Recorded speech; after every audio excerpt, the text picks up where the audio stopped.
Big Brother, mainstream media, government cover-ups.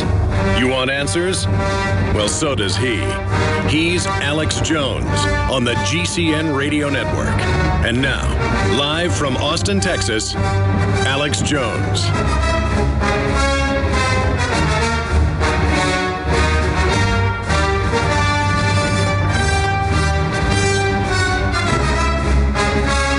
Well, this is it, ladies and gentlemen, the 100th anniversary of the private run-for-profit Federal Reserve perching on top our once great republic. Thank you so much for joining us on this Monday, 23rd day of December 2013. Bruce Fein, constitutional law scholar, advisor to Congress, and Ron Paul will be joining us to talk about the fact that we have a dictatorship of the bureaucracy in this country, and about his ideas and if he supports or not a constitutional convention to try to reboot the republic. You know, I've been critical of that. I know Fein's been critical of that in the past, but I want to get his take on that now.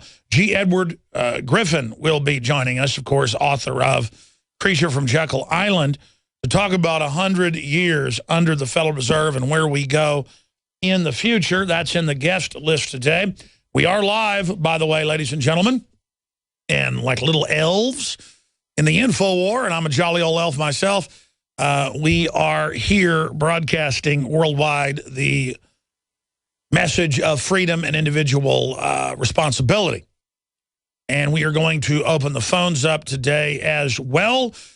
This is not just the 100th anniversary of the Federal Reserve, but it is the date which you must sign up or be fined between, what is it, $3,000 to $5,000 individually, even more for a family, if you do not sign up for the Affordable Care Act, that, like the Patriot Act and the New Freedom Initiative and so many other government programs, is the opposite of what its name would imply in a Orwellian fashion.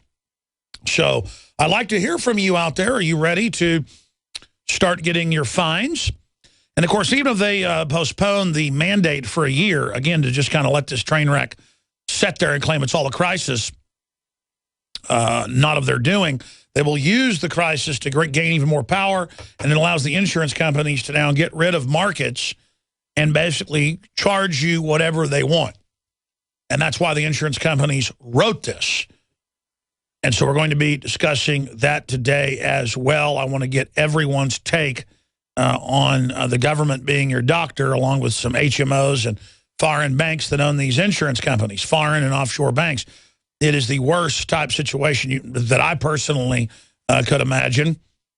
The president, here's the headline on Infowars.com. On day president signs up for Obamacare, record numbers reject health care law. Crass PR stunt simply not working on Americans. Yes, some numbers show 90% against the health care law, but if they spin the questions, you can get only 65, 70, 80% that are against it. But even people like Robert Gibbs are on the news saying, repeal it, get rid of it, postpone it, fire whoever did it, fire whoever built the website. They're all making it about the website because this is the greatest transfer of wealth to private interests through government the world's ever seen. The Supreme Court ruled it is a tax, as we told you. But it's not even a tax to the government. Sure, they increased some payroll taxes and some fines and some fees and some property taxes federally. So there is some federal transfer, but the big enchilada in the midst of all this is the fact that it makes you go out and buy it from these big insurance companies. Gee, if you've got to buy something and they can sell it for whatever price they want, what's going to happen?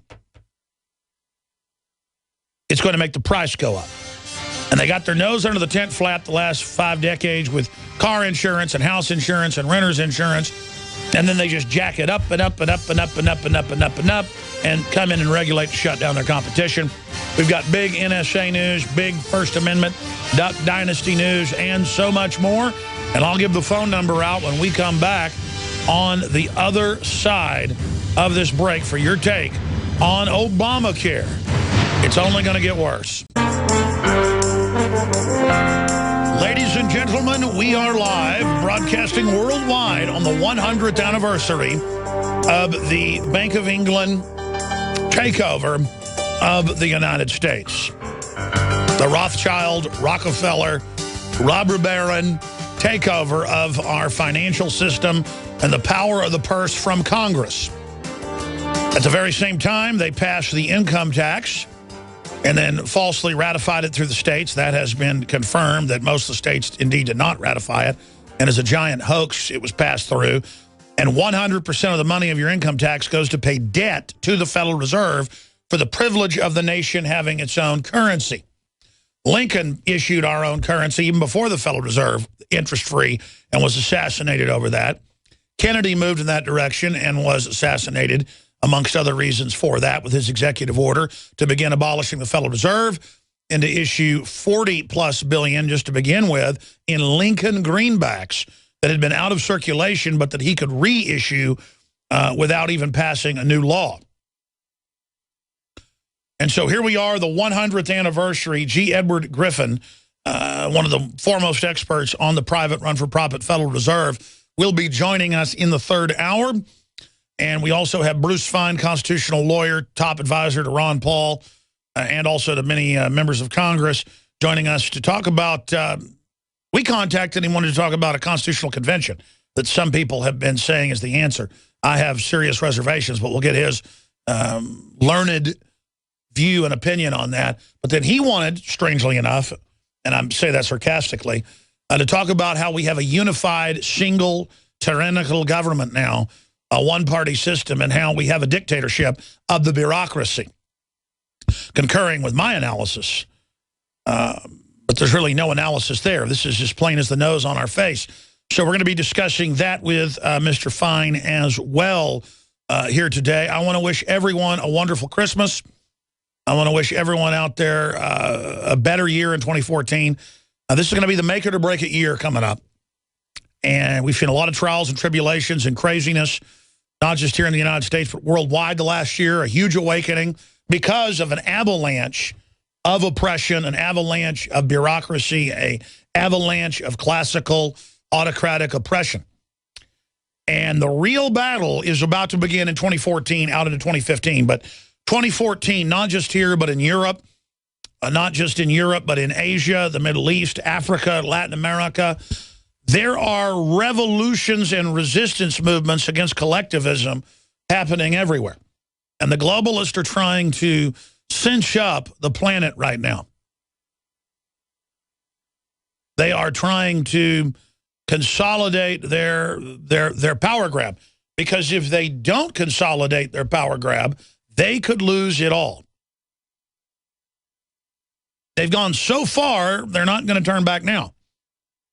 But the issue is we can't turn back either.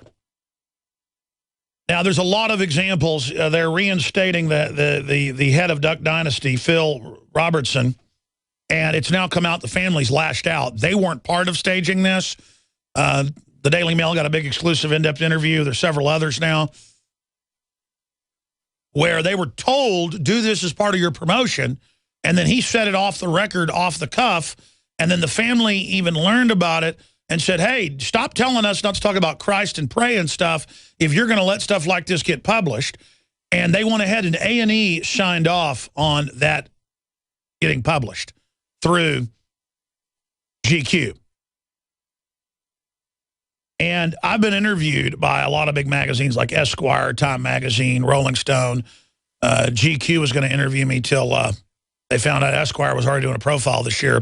But the point is that because of liability, those articles are so big, they basically make you sign off on, did you say this? Did you mean this? And the family hasn't released everything, but it's coming out that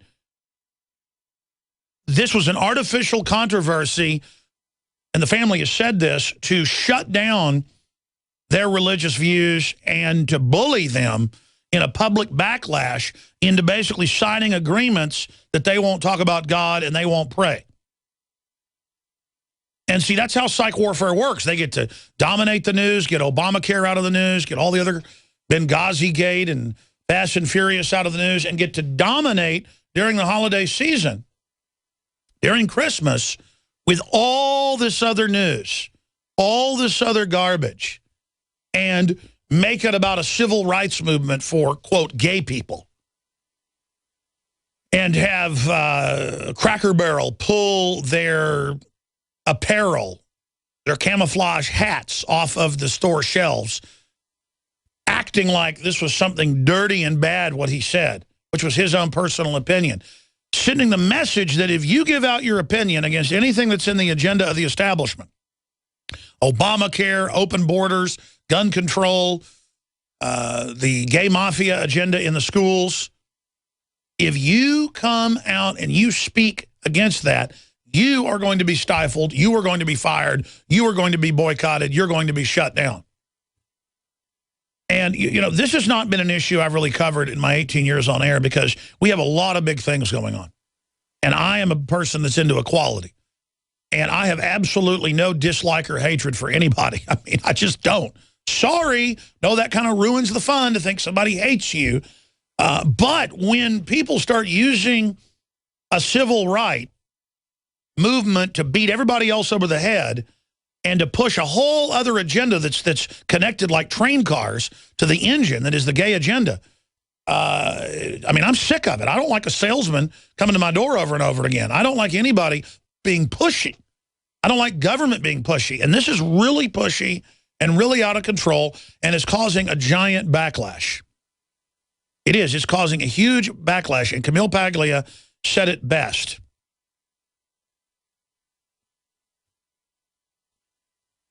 She said that this is fascistic and ultra-Stalinistic. So this is the type of issue that we're dealing with where if they can set the precedent with everybody going, oh, come on, be nice, you know, be open-minded, oh, come on. They can then open the door up and bring everything else in like they've already done. I mean, look at how they say it's racist if you don't support Obamacare. Look at how they say, if you don't support gun control, you're racist. And you're like, explain to me how that's racist. Well, the NRA is the Klan. You're like, actually, the NRA was founded to fight the Klan. Shut up, racist. I've been in debates with people on the radio. I've done a lot of interviews on XM on the different, quote, urban black channels. Some of them friendly, some of them not. Where people say point blank, listen, is it really just that you're racist, that you don't want to restrict guns and have Obamacare? And then you have to sit there. It's like saying, is it true you rape your wife or beat your wife? Is it true you put cigarettes out on your children? Is it true you're a child molester? And it's a way to have the moral authority. And I've gotten to the point where when I'm on these shows, and they also do it on like just liberal Democrat type shows, and people say that, I go, I'm not going to answer that question. I'm here to talk about this issue you had me on about. I'm not going to sit here and defend myself. I'm not going to sit here and say, no, I'm not a racist. Listen, I don't want to turn my guns in. I don't want to be enslaved. I don't want to only have the government with the force. I don't want to live in New York, Chicago, or D.C., where they've taken the guns and they have the highest crime rates in the country. And in the case of Chicago, the world. I don't want to live in Mexico, where they've taken the guns and have the highest crime rate as a nation in the world. Only beat by a city, Chicago, worldwide. Look up the numbers. 70-something thousand dead the last 7-8 years. Or more than that now, actually. 70,000 about a year ago when I checked. Over 10,000 a year that they know of. A lot more dead and missing. MIA. So that's what it comes down to. And they even came out and said, oh my gosh, Fast and Furious, American guns killed Mexicans. It's racist. We've got to ban our guns. Again, that same race issue. When it's the big drug cartels with the big banks flying in, fully auto, grenade launchers, armored vehicles, almost all the weapons the cartels have did not come from the United States. That's in major investigative journal pieces. You can look them up.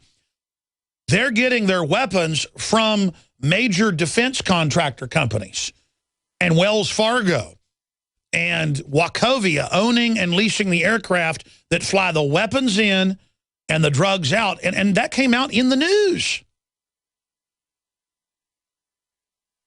They are constantly having U.S. Army, U.S. Navy, especially U.S. Navy, it keeps popping up, caught and they'll burn some low-level guys that are caught. We just put one of those articles on screen, shipping grenade launchers, full auto, heavy guns to Mexico. And this is huge shipments of hand grenades. It's just constant. That's what the cartels have. Armored vehicles, grenade launchers, full auto. They're not from gun shops. Doesn't matter, though.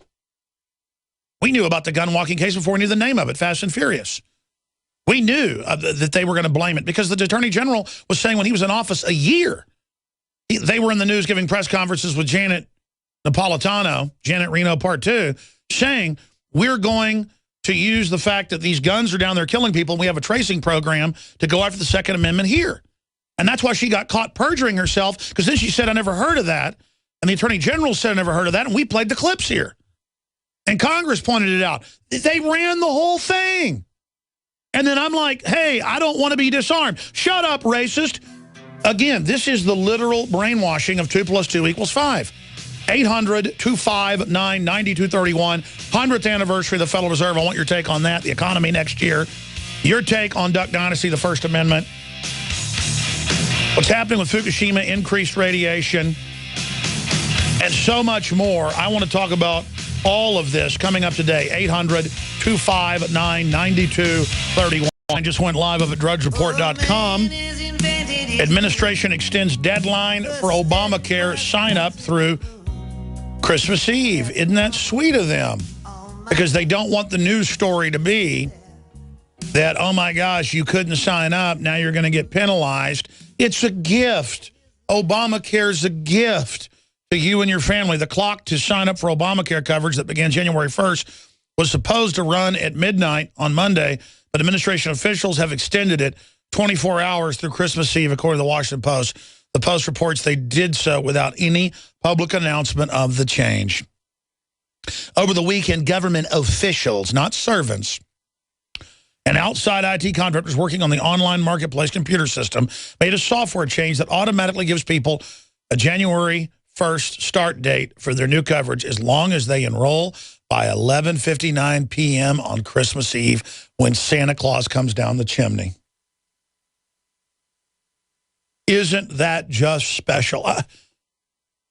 And I figured out why I get so personally disgusted now and I actually get nauseous. I used to get mad. Now I get a nauseous feeling. Because it makes me ashamed of my fellow humans and myself that we're under this yoke. And then it's an admitted horribly evil fraud to abuse everyone. And then we have to sit here and watch the very people that have gotten us caught up in this spaghetti wire, barbed wire mess, this snarl.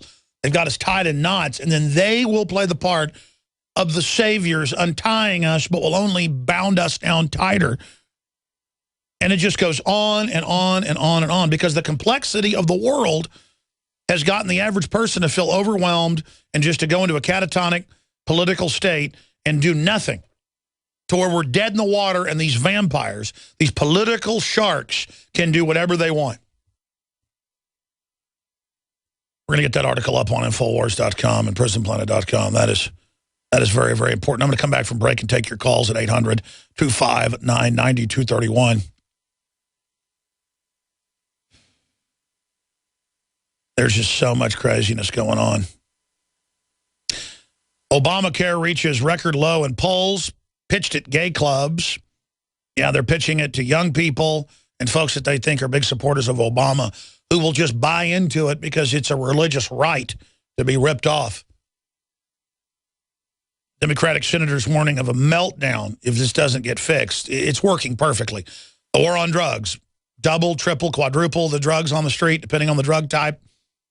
Prison populations tripled since they launched it in the 1970s, late 1970s. The banks launder hundreds of billions a year of the drug money and even take control of arming their soldiers. That is a huge success to make drugs illegal, to give them a high price, to create a marketplace, to then have Hollywood and the culture promote them, from rock and roll to the hip-hop people, to everything in between, and then have the young people use it. And as the economy falls apart, that's all that's left in the economy. So women go into the sex trade. and our entire economy converts to gulag casino model that Max Kaiser talks about. AP says the healthcare overhaul is the top 2013 story. The glitch-plagued rollout of Obama and his Barack Obama healthcare overhaul was the top news story of 2013, followed by the Boston Marathon bombing and the dramatic papal changeover at the Vatican, according to the Associated Press annual poll of U.S. editors and news directors. The saga of Obamacare. I mean, look, do you think that when they conquer you, they don't know you're going to hate them and know? We're being conquered, taken over by foreign banks where they can charge unlimited, double, triple, quadruple, or more for health insurance and lower the quality and control our lives with social engineering, monitoring what we eat, where we go, and what we do to put it into a database of social engineering. Of course it's going to come out and be horrible. So they act like it's all a screw-up and a mistake and then say, let us fully socialize it, which is what the architect says is the plan, Ezekiel Emanuel and others. And then their idiot supporters go, oh, genius plan. We support Obamacare now. Wink, wink, you're going to make it totally free and be a money transfer from the rich to us. When meanwhile, the ultra-rich have engineered it. It'll never be socialist. It'll be totally hyper-fascist, worse than socialism by a long measure. I mean, we're talking, I don't know, 10 times worse, 20 times worse? I don't know. I can't put a number on that. I can't quantify that. You can't quantify something this evil. Socialism's bad enough and always degenerates and falls apart and brings undue control to government and inside groups. But this is a deal where now they'll make it even worse and jack it up even more and have more taxes to fund it, to pay for it, that goes to these insurance companies that should be arrested. These executives that wrote this law. Not just Obama gets in trouble, not just Obama's approval rating goes down, but the people that wrote this need to be hauled up and indicted for fraud. It's Alex Jones. More politically incorrect, evil Christmas music on Christmas. Can you imagine such a thing? We are live. We're going to your phone calls here in a moment. By the way, after we take calls, I'm going to get into record radiation. Handling of Fukushima cleanup is a comedy of errors. That's out of the Japanese news. The Japanese news that I reported on yesterday says that the wave of radiation about to hit the United States over the next 3 to 4 months, it begins hitting in about a month. It'll take about 3 months for it all to come in, the wreckage, the water, all of it that's going to hit after 2 years. It took that long to get over here. Will be 10 times the radiation we've been hit with so far. We're going to get into the 100th anniversary of the private run-for-profit Federal Reserve. Chase limits card use for customers at risk in target breach. See how great the cashless society is? And the answer to that is more of the cashless society. The inventor of the AK-47 dies in Russia. He invented it during World War II. The inventor of the Kalashnikov assault rifle, Mikhail Kalashnikov, dies at age 94. So that certainly is momentous. I guess he died on the date of the Federal Reserve's 100th anniversary. That's too bad. That's it. That is an amazing rifle. You can drag it through the mud, anything, compared to other rifles that I own quite a bit of. Really nifty, great little firearm. They say there's hundreds and hundreds of millions of them worldwide. So there's that little piece of news. Briefly, speaking of radiation, the reason I discovered pure atomic nascent iodine is I was researching about 4 or 5 months ago what to do for myself and my family and our thyroids. And it just kept coming up, iodine, but not the bound iodine, which is better than nothing. You can get from some supplements out there, seaweed, like the Modifilin we sell at InfoWarsStore.com or InfoWarsLife.com. That's from the Southern Hemisphere, so it's a lot cleaner. But this is literally the pure atomic. It doesn't mean radioactive. It's just in its atomic form. It's in its raw form. That's why this stuff turns purple, blue, electric color on paper, and other iodines turn black and then turn dark rust red because they're bound. And personally, I can't take it. Gives me stomach aches, things like that. And there's a lot of other research in that you can look into, which is better than nothing. The point is, this particular iodine, when I started taking it, was so amazing. I found out there's one place that had it, so I basically got the exclusive on it. And that is our InfoWars Life Survival Shield Nascent Iodine Dietary Supplement in 1-ounce bottles, available at InfoWarsLife.com or by calling toll-free 888-253-3139. Now, you can get the 2-ounce or double the size bottle of Fluoride Shield that has nascent iodine in it, but also 5 other compounds known to help supercharge detoxifying the body, not just the fluorines and fluoride and bromine and all that, but a bunch of other garbage. And you can see the write-up in the video breaking it down at InfoWarsLife.com. We have a special running on that where you get the Survival Shield with the Fluoride Shield and get a discount on both of those at InfoWarsLife.com. And we are also funded by your support, so that's also very, very important. I want to thank all of you. You've heard the rave reviews for Survival Shield, and we haven't really gotten reviews yet for the Fluoride Shield, but I've been taking it for months before it was even officially produced. The original proprietary blend that I had to sign off on, this formula. So again, that's all available at InfoWarsLife.com or by calling toll-free 888-253-3139. And lastly, there's still last-minute Christmas shopping you can do and give the gift of truth. You can get 5.3 months free when you sign up for a year, and one membership is really 11 people can use the same username and passcode to see the nightly news, see all the films, the special live reports, 18 years of material, 11 years of Prisonplanet.tv. If you haven't become a Prisonplanet.tv member, it is so essential, because then it's our own platform that can't be censored like YouTube and other systems. And it helps feed YouTube and everything else to the public that's not going to pay to learn the truth. So you're helping pay it forward and funding getting the truth out, and our news operation, our TV division, everything being funded by Prisonplanet.tv subscription. So this Christmas, thank you so much for your gift of time and energy and support. We've made the site better and better. It really works good now. It's had a few bugs over the years. Prisonplanet.tv. So I salute all the members. And if you are a member, remember, create an original username and passcode that's just for the site so you can share it. Don't use the same passcode for your bank account. And you can change it as well if you want to. And then give that to friends and family in an e-card and say, here's your alternative news, documentary films, subscriber site. You just go put username, passcode in, they're in. Takes about a minute to sign up. Prisonplanet.tv. Become a member today. We only do this special at the end of the year into New Year's. And it is so essential that we continue to wake people up and build alternative, real, independent media. So again, it's all there at prisonplanet.tv or InfoWarsNews.com. Okay, let's go to your phone calls. I appreciate you calling. And when you hear a caller hang up, that's your chance to call in. I'd love to hear from everybody. Rod in France. Hope you're having a great Christmas or holiday over there. I want to talk about Obamacare and Henry Kissinger. You're on the air. Thanks for calling. Yeah, hi, Alex. Merry Christmas to you. You too, brother. Thank you. I'm an expat, obviously. Been in France for 13 years now.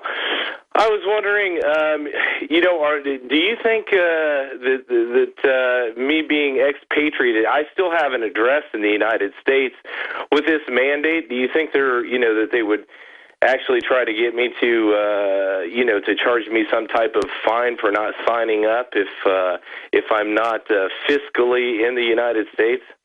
Well, that's really what globalism is all about, is that when Snowden, they thought, was trying to fly into Austria, they ordered the plane to land, even though that wasn't under their control. They did it. And so that's what globalism is these global corporations using American energy and power with England and the EU and others, and Japan and China all working together to basically oppress the individual and have nowhere to run. And I have seen discussion of what they call clawing back money from expats. Even if you take off after taxes money offshore, they're now trying to claim that they're going to somehow try to grab international bank accounts, go after, that's what they're going after, Swiss bank accounts, not the billionaires' bank accounts, but the little guys' bank accounts now. And so I think certainly they're going to go after the low-hanging fruit of people that went to sign up for the, quote, free health care, putting in their data, admitting they don't have it, swearing under perjury, so they have them in a court of law, at least on paper, because that's what it says. You waive your rights and you're basically in a court. Just like when you, remember the free car deal or the car rebate deal in the auto bailout a few years ago, where when you'd go to the site, it would say the federal government's taking control of your computer, all your data is now ours, you waive all your rights. This is what they do. It's like when you go to the hospital now under Obamacare. On the form, it says under the Affordable Care Act, all your data is now public to all these agencies and groups and whoever we want to give it to. It's basically a bunch of liability protection for the corporations to shut down their competition, shut down the little guy, and do whatever they want. And so I can't give you a definitive answer because they're holding their cards close to their vest. They already are debiting accounts. They're already saying they're going to go after tax refunds. They're already saying they're going to start garnishing wages. That's always been in the legislation. And so now they're going to go after their idiot supporters first, who love being just absolutely beat by the system. They want the punishment. They enjoy it. But as for you, I don't know. But I would imagine down the road, listen, I have California sending me letters saying, you do business in California, you owe us sales taxes. When we clearly have talked to the lawyers, we don't. But most people will get scared under threats of penalty and interest and will start paying these mafia. So I've got tentacles shooting down here from Minnesota, tentacles shooting at me from California, tentacles coming in, and most people get a letter from government or from God, and they literally roll over. So what do you think? Yeah, I kind of feel the same way. I mean, I've already been harassed by the Internal Revenue Service, for claiming zero on my taxes because I have zero income in the United States, and I mean, just literally, facetiously. Dropping threats over the phone, and you're trying to explain yourself, and they just keep saying, well, you're still taxable, you're still taxable. It's like, well, no, I'm not, I don't know. That's why I was asking that question. And I do have a and I do agree with your point of view on that. I mean, I really wouldn't be surprised at all if they just, came after me and started, I don't know how they would garnish my wages in France, but considering it's if you look at it from a globalist point of view, there's absolutely a possibility. Well, listen, these criminal enterprises all fight with each other as well. That's part of why it's so vicious, and because there is a survival of the fittest social Darwinism built in to their own kleptocratic, criminal great games, as they call them, the feeding on the unwashed, gullible masses. But I'm not a tax lawyer, but I've looked at it, and obviously I've looked at leaving the United States before. And if you've paid taxes on everything that you then take out of the nation, they should have no further claim on any of that as long as you don't have any of that apportioned in investments inside the United States. Now, that's debating it from their perspective of fraud. Of course, they're criminal and will take anything they can. Separately, we got the Federal Reserve 100 years ago today, along with the income tax to fund it. So it's all a fraud to begin with. We had 10% growth rates, 10.5% growth rates from 1789 until 1913 on average. We've never had anything near a 10% growth rate in 1 year since then, because the artificial economy is always waging war on the real economy, because it's not enough to just skim money and power off of it. They want to devalue the real economy, devalue their host, tie their host down where their host is unconscious and can't ever struggle back against them. So it's the debasing of the currency and the impoverishment of the host is the goal. In fact, that's the goal of the takeover, is to hurt people and dominate and create pestilence and create darkness. That's what these people do. I appreciate your call. I mean, the evil and the corruption is not a byproduct. It is the journey. It is the ring. It is the goal. It is the land. It is the promised land. It is the destination. The ruination of the individual. The turning yourself over to pure hatred. Just scorn upon scorn for humanity. Abject hate. Huge, endless furnaces of hatred in their heart for us that warm them. So, and our gullibility is the fuel of this whole thing. Let's go ahead and talk to Scott in Vermont. You're on the air. Go ahead. Alex, Yeah, we should be leaving messages with our Congress critters telling them that 100 years of that Ponzi scheme known as the Fed is more than enough, and they need to end the Fed, or we'll end their tenure in Congress. But in the last few weeks or so, I've noticed the hypocrisy and double standard of the left, the authoritarian left. With all in the news was Mandela is great, Mandela. Nothing about the bombings and the terrorism and the violence. But it's like the end justifies the means for them. Whereas, he was sort of. They won't say. They'll admit it outright. If you bring it up to them, they might admit that it was necessary to do that violence to end apartheid. But if you want, you think you have a right to own a gun, Second Amendment. Well, forget that. And even your kid, I noticed a guy called Joyce Riley's show and complained about how his son was told after his son was attacked by a bully, that the son was told you don't have a right to defend yourself. Oh, yeah, no. The bullies don't really get in trouble. The ultimate act in a globalist, domesticated system is to fight back. In England, they will throw you under the prison if you even raise a hand to defend yourself, even if you're a woman being raped. The ultimate sin is the individual defending themselves against criminal energy. They don't even have a right to own a gun anymore in England. If somebody breaks in your house there, you have to hit them over the head with a pipe, but even that they'll hold against you, won't they? Oh, no, you can look it up. They will put you in prison and then let the person that did it go. But we got to point out the hypocrisy and the double standard that is wrong. It was good that apartheid was stopped, but it's not good that they totally ignored in the media the truth about Mandela and all the violence and the necklacing and the tortures and murders that was done by his order. And they don't want to talk about that, of course. Very well said, sir. I appreciate your call. Have a great Christmas coming up. We're going to be discussing with the author of Creature from Jekyll Island, G. Edward Griffin, one of the foremost experts on the Federal Reserve, the 100th anniversary. Up on Infowars.com, we have the article by Michael Schneider on the 100th anniversary of the Federal Reserve. Here are 100 reasons to shut it down forever. And I'm going to go over some of those 100 with him and talk about where we're going. But here's the really good news. We stopped the expansion of the Syria war. We exposed that our criminal government's running al-Qaeda and is illegitimate. We have exposed Obamacare as a total fraud.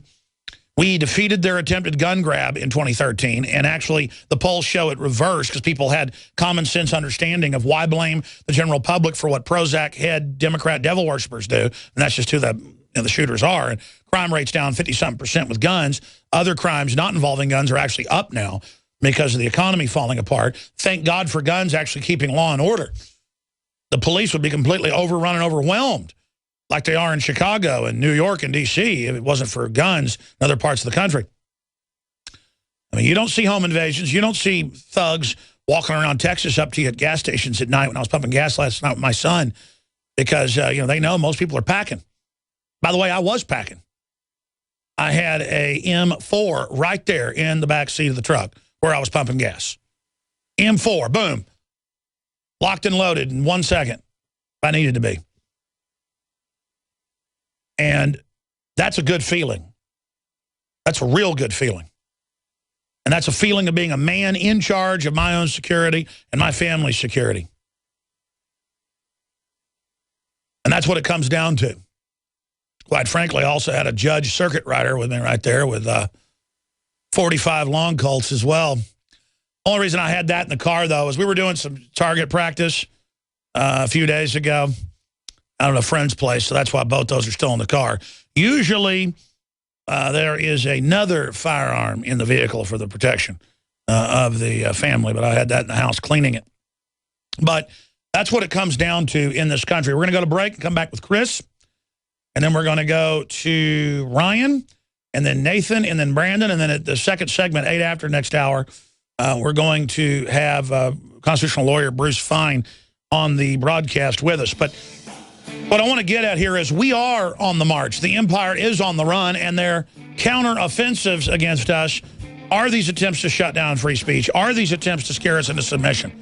The good news is the average person in the system is in the same boat as us and stands to gain for being in a free country. And The tide is turning. People are waking up. Every number shows that. Congress has a 6% approval rating. No government's ever been that unpopular. Ladies and gentlemen, we are back live. Thank you so much for joining us on this Monday, 100th anniversary of the private Federal Reserve that's done a great job at destroying our country, overturning every institution and waging war on the individual, bad-mouthing the Founding Fathers and all of our Bill of Rights. By every yardstick, we are living in the midst of a high-tech amalgamation of socialism, communism, and fascism with a technological technocracy setting up an autocratic system above it, where the globalists are above the law in the ultimate form of total discrimination against humanity. And the public doesn't know that because we're too busy fighting over gay, straight, black, white, old, young, Christian, atheist. I mean, they've really divided and conquered us, and the average person out there loves fighting with each other, though they're starting to wake up. And it's just so frustrating to see us all being cheated and robbed, and to see the bureaucrats and government people that have been trained to see us as prey when we're all prey. And I want to change this. The world's never going to be a perfect place till our Lord and Savior returns, but we can make it a better place if we try. If not, we give it over to evil. When good people do nothing, evil takes over. Chris in Florida, you're on the air. Go ahead. Hey, Alex, first-time caller. Just want to say Merry Christmas, and I wanted to ask you a quick question, and here's a real simple one. What is the best way for an ordinary citizen, for an ordinary person who works limited hours a week, to boycott the Federal Reserve, boycott the IRS, you know, show them that we're not going to take this. We're not going to sit here and be taxed over this for foreign banks, for all these derivatives. We're not going to take this anymore. What can an individual personally do in his own life? Well, here's the issue. No matter how many taxes we pay, they're always going to spend more than comes in to bankrupt us under Cloward and Piven. That's the admitted plan. And, of course, they did that previously to that sociological development and idea developed by the Democrats in the 60s. That's a good example of them being honest about how they operate. Make us poor so they can control us. But as a point of fact, you can't survive, in many cases, playing ball and going by all their rules. It's designed by criminals to make it impossible. But to ensnare you for not following the rules because they're exempt. It's like they're running a race, but you're wearing bowling balls around your legs, running in flypaper, and they're running on a totally clean athletic track. So they rig the game. They fix the deck. They stack the deck. If I was you,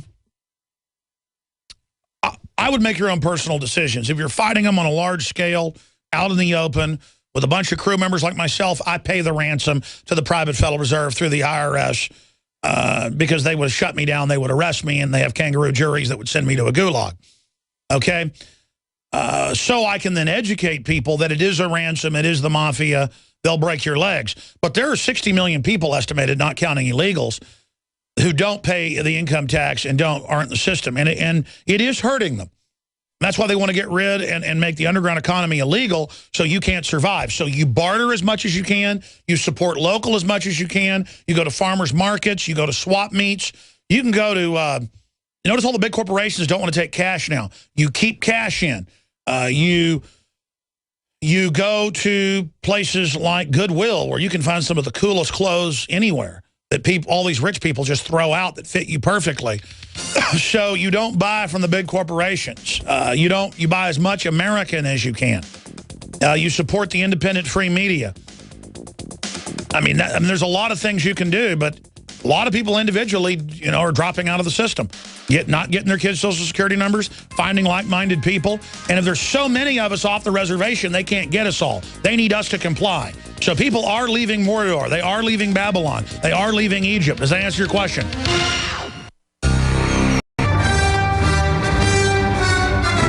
Coming up in the next segment, constitutional lawyer Bruce Fein will be with us for about 40 minutes. Then I'm going to get into Fukushima. We've been living with this for over 2 years, and even I've gotten to where I'm not been covering it like I should. Surge in cancers among young in Fukushima, but experts divided on the cause. And U.S. sailors that helped are in lawsuits over increased cancers. And we're seeing record radiation levels and a big wave about to hit the U.S. I'm going to cover that. Then we're going to have some other guests popping in on the 100th anniversary of the private Federal Reserve. Right now, let's go back to your calls. Nathan in Texas, thank you for calling in today. Hey, Alex. Hey, brother. I I have a question about the kind of depopulation agenda. As far as like Bill Gates and Oprah Winfrey and all of them, like in that conference, I read online that Bill Gates wanted to cap the global population at 8.3 billion. I don't know what significance that has, but what do you think about that? Well, look, they have a public face for population reduction and global one-child policies, and they have their internal documents that we've sourced and covered in films like Endgame, and then many since that film came out almost 8 years ago. But Bill Gates has said that he wants, in conferences, to actually bring the number of humans putting out carbon dioxide down to zero, and everybody laughs because they can see the equation. And he's promoted death panels and all the rest of it. But in their internal documents, and then when they also have made public statements, they debate 80 to 90% reduction, and they rest on average at about an 80% reduction. That's kind of like We Are Change about a year ago was able to talk to Ted Turner on the street. And Ted Turner, said that he wanted the world at about a billion. I'm going from memory. Maybe he said 500 million. He said 500 million in a newspaper interview, but I think he said a billion. And then another speech, he said 3 billion. So the point is that they're using the excuse of claiming there's overpopulation, which you can debate either way, as the excuse for them to have an organized system and for them to rule the world and have autocratic control. But then they're the people with 5, 6, 7 kids living in this largesse, and they're really just anti-human. Do you see what I'm saying? Yeah, exactly. I see exactly what you're saying. Yeah. And, but I see the public all lackadaisical and so relaxed and not caring, and the globalists say, well, see, they deserve to die. They don't even care. They write public papers, and they say they do that because the slaves need to, have a chance to know it was there. It's kind of like legally publishing a thing in the newspaper that you're going to repossess something or that you're going to publicly do something, and if the folks don't respond, that's their fault for not reading the public notices. It's like a vampire has to ask permission to get in your house. Does that answer your question? Yes, exactly. And another point to that, I'm at college, and everywhere I go, I'm looking around. Everybody's on their phones, and I just noticed that it's hard to find people who don't take their eyes off technology. I go around talking to people. I'm a pretty talkative person, and no, the general public has lower brain waves. They're in a trance. This is the insertion into the matrix. Then it's goggles. Then it's a port. Then it's in your brain, and that is the evolution. If you could see it in a time lapse over the next 20 years, it's basically televisions, flat screens, iPads, iPods, Google Glasses, TV, contact lenses, brain ports, and then basically you would see the television turn into a monster in our hand that then goes on our face like an alien attached to us, and then down our throat, and then we die. Do you see what I'm saying? Yeah. I mean, it's crazy, man. It's going to get a lot crazier. This is the beginning of the meltdown of society. This is it. But you're also going to see the beginning of the awakening. For every action, there's an equal opposite reaction. God bless you. We're going to have constitutional law scholar Bruce Fein on with us. And then we're going to go to Ryan and Brandon and Ion. In the last 50 years, iodine has... We're taking your phone calls here today. G. Edward Griffin is coming up in the next hour. Bruce Fein a little bit later in the hour. We'll talk about the monopolar government we have, the dictatorship that's being set up. 100 years of the private Federal Reserve, ladies and gentlemen. That is a big deal, and we're taking your phone calls right now. Look at this headline from My Fox New York. The next Detroit, Atlantic City, and Las Vegas facing catastrophic collapse. And I grew up in Dallas, Texas. I go up to Dallas about once a year. Dallas looks bad. Houston looks bad. And remember, Texas is one of the most wealthy on average and financially best places to live in the country. General wealth, general per capita, low expense in living, low taxes, jobs. Texas is one of the best places, if not the best in the country. And San Antonio doesn't look as good as it used to look. The Riverwalk isn't busy like it used to be when I'm out there most of the time. The shops aren't busy. The hotels aren't full like they used to be. Austin isn't as busy, even though it is the mecca of the nation now. The fastest growing city in the United States. Per capita highest income in the United States. For the average income. The ultra-rich at San Francisco, Los Angeles, New York, D.C. But for just general wealth, Austin, Texas. Best place to live, and Forbes, and Money, and Time Magazine. And either a place is really hot or it's closed. Almost everywhere the restaurants I went to for 20 years are gone. All of them. Barbecue places I would go in that would be absolutely full any time of day. No one's in there. And the wait staff, you can tell nobody's giving them tips. People are bummed out. I try to give folks as big a tip as I can. And they just can't believe it when I give them a decent tip. And it's so sad to see our country, especially during the Christmas holiday times, going into this. And it hurts my soul. Charity's way down. And the average person is just looking at their iPad, looking at their droid, not even talking to other people. It is so sad. But there is an awakening at the same time. People are either waking up or they're going deeper into a trance. 800-259-9231. Then I've got some other economic news that we're going to be going over as well. And guys, I've hit print on this Fox article a couple times. Did it come out in the printer out there? I don't know. Or we may have to reinstall this printer in here because I like to print stuff instead of just looking at it on screen. That we have a hard copy if they change the news story, which they do sometimes, and because it's easier to find. But the headlines: the next Detroit, Atlantic City, and Las Vegas facing catastrophic collapse. With the closure of the recent Atlantic Club Casino Hotel, rumors of the bankrupt being sold to Hard Rock, more than half of the mortgages in Las Vegas underwater, casinos opening up all around the country, and online gambling legislation underway in various states. It seems as if the reason for the very existence of Atlantic City and Las Vegas are in serious jeopardy. Yeah, Las Vegas, all those places are going to end up being tombs. A tomb in the desert and a tomb on the side of the Atlantic Ocean. And it's globalism. It's not just these cities like Detroit and other areas. We were going to be a service economy. That was never the plan. We are being deindustrialized right now. As a civilization, that is the plan to make us completely and totally manageable by the establishment. And now they don't want us speaking out. So political correctness is now the model to come in and chill free speech, but to make not having free speech like a civil right. Oh, Muslims don't like selling alcohol at grocery stores that sell wine and beer, so we're not going to sell wine and beer, or they don't have to serve you. And you think of that as a civil right about their rights, but then it just becomes a thing to walk on everybody else's rights. And that's what's going on here. That's the program, and it's very, very sad.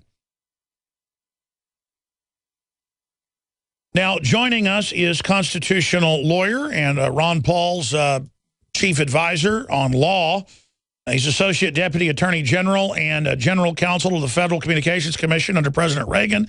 He served as research director for Republicans on the Joint Congressional Committee on Covert Arms Sales to Iran and on the American Bar Association's Committee on Presidential Signing Statements. He's also a visiting fellow of the Constitutional Studies of the Heritage Foundation and adjunct scholar at the American Enterprise Institute.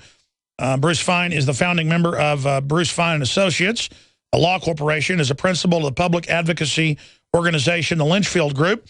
He is an author of The Constitutional Peril, The Life and Death Struggle for a Constitutional Democracy and American Empire Before the Fall. Excellent books, both. Lynchfieldgroup.org. He presently serves as senior policy advisor, again, to Ron Paul 2012 presidential campaign and beyond. And I want to cover the waterfront with him and get into the centralization of power and the testimony they had 3 weeks ago in Congress where liberals, professors said we're going into tyranny, and conservative experts said the same thing. I mean, there's no doubt. So what type, as a historian and a top constitutional lawyer and advisor to Congress, would he call this? But before we get to that, because he did head up the FCC, I know when they opened up the First Amendment and got rid of the so-called fairness doctrine, they're trying to bring that back now under new names and restrict free speech everywhere.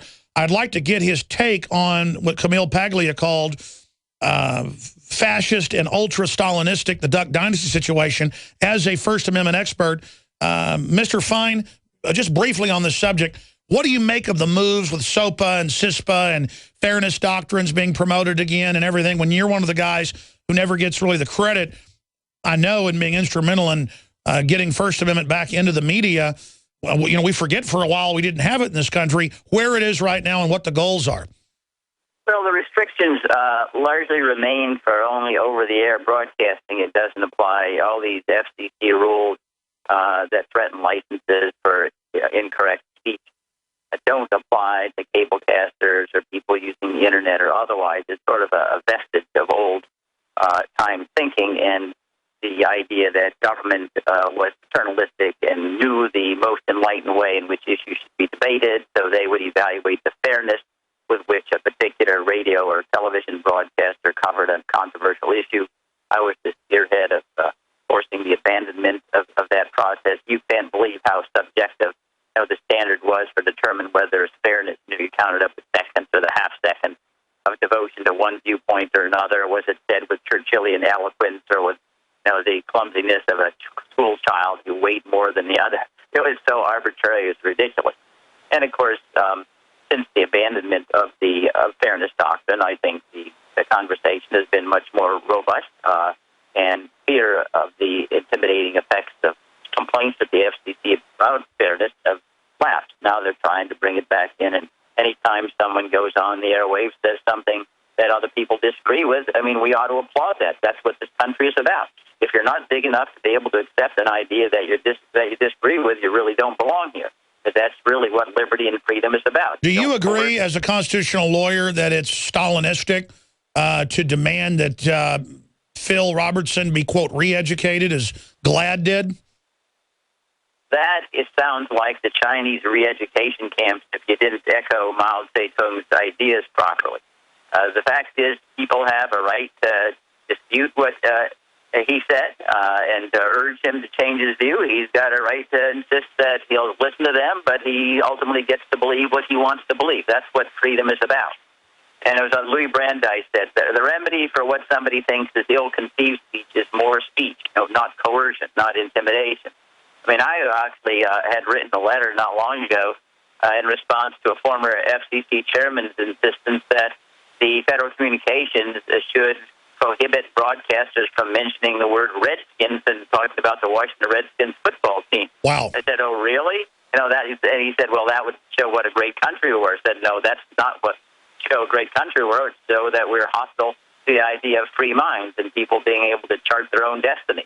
And moreover, no one really believes something if you have to cram it down their throat. It's just suppressed, a recitation of what somebody insists that you say. So it really is futile in any event. But the fact is, if people disagree, then they should use the communications channels, the internet, and all the other countless outlets to express their disagreement. Sure, absolutely. Well, I think this is backfired. And we're going to go to break in a moment and come back with the big central issue of why you agreed to come on during the holidays and Christmas coming up. We really appreciate it, Mr. Fein. But when I just start realizing all the monumental things you've been involved in for liberty, all the times, I probably had you on 15 times over the years in the last decade, I never made the point that that you're the guy that helped spearhead the end of the fairness doctrine that didn't allow talk radio as it exists today. That is such a monumental example of what really one person can do then working with others. So I just want to thank you. I mean, I guess I owe much of my First Amendment and my profession to you helping fight that. And I should have you on sometime just to tell that whole story because, I mean, a whole book should be written just on that subject. Well, I appreciate the sentiment. We're going to break, but in 1 minute, how did that all come about, just briefly? The fairness doctrine was repealed through a rulemaking that we initiated. It was imposed not by statute, but by a rule in which had been improperly, in my judgment, interpreted by prior general counsel that the commission has required by Congress. I looked at it, examined the background, and said, no, the fairness doctrine was a result of a rule. We can initiate a revocation of the rule, which we did. It sustained attack in the courts. And the large reason why we repealed it is because we thought it was an unconstitutional encroachment on the right of broadcaster free speech. And in fact had the chilling effect of reducing the broadcasting terrain to pablum and vanilla because no one wanted to say anything controversial because then they get slapped with some kind of fairness. And that proves that you were right, because look at how it saved AM radio for 20-plus years, you doing that. Incredible. When we come back, speaking of rulemaking, rule by decree, Obama and this power grab, how do you as a top constitutional lawyer define it? What is the system we're now under with constitutional lawyer Bruce Fein? Stay with us. Alex Jones here to tell GCN Radio Network. All right, we've got top constitutional law scholar, lawyer, Bruce Fein with us about 45 after. Then I'll get into the latest on Fukushima, 100 years of the Federal Reserve, and take your phone calls. And we'll also get Bruce's take on the Federal Reserve 100 years later before he leaves us. Okay, so Bruce, you know, when we called you up to get you on about a con as a solution, or is it a bad idea, to get your take on it, you said, I'll talk about that. We'll do that in the next segment briefly. But I want to talk about the centralization of power and the best way to describe it to the public. And we talked about the hearings they had a few weeks ago in Congress where this is being admitted. And so basically, when do we become a dictatorship, and what type of dictatorship it is? Is it when it's institutional and bureaucratic? What do you call that, an oligarchy? Well, I call it one branch government that is indistinguishable from the tyranny that provoked the American Revolution. And let me try to enumerate the most egregious usurpations of power. And let me just add as an aside, the problem is not that we need a Constitution Convention to change the Constitution. We need politicians and the people to insist on following the Constitution instead of flouting it regularly. But in any event, perhaps the most awesome power that the president exercises, this is probably in the history of the world, is the ability to kill anybody on the planet who he in secret determines is an imminent, whatever, imminent could be in the next 10 years, an imminent danger to the national security of the United States. And the president has done this with regard to 4 U.S. citizens so far that we know of. There may be more, hundreds of foreigners. He is not accountable for any error.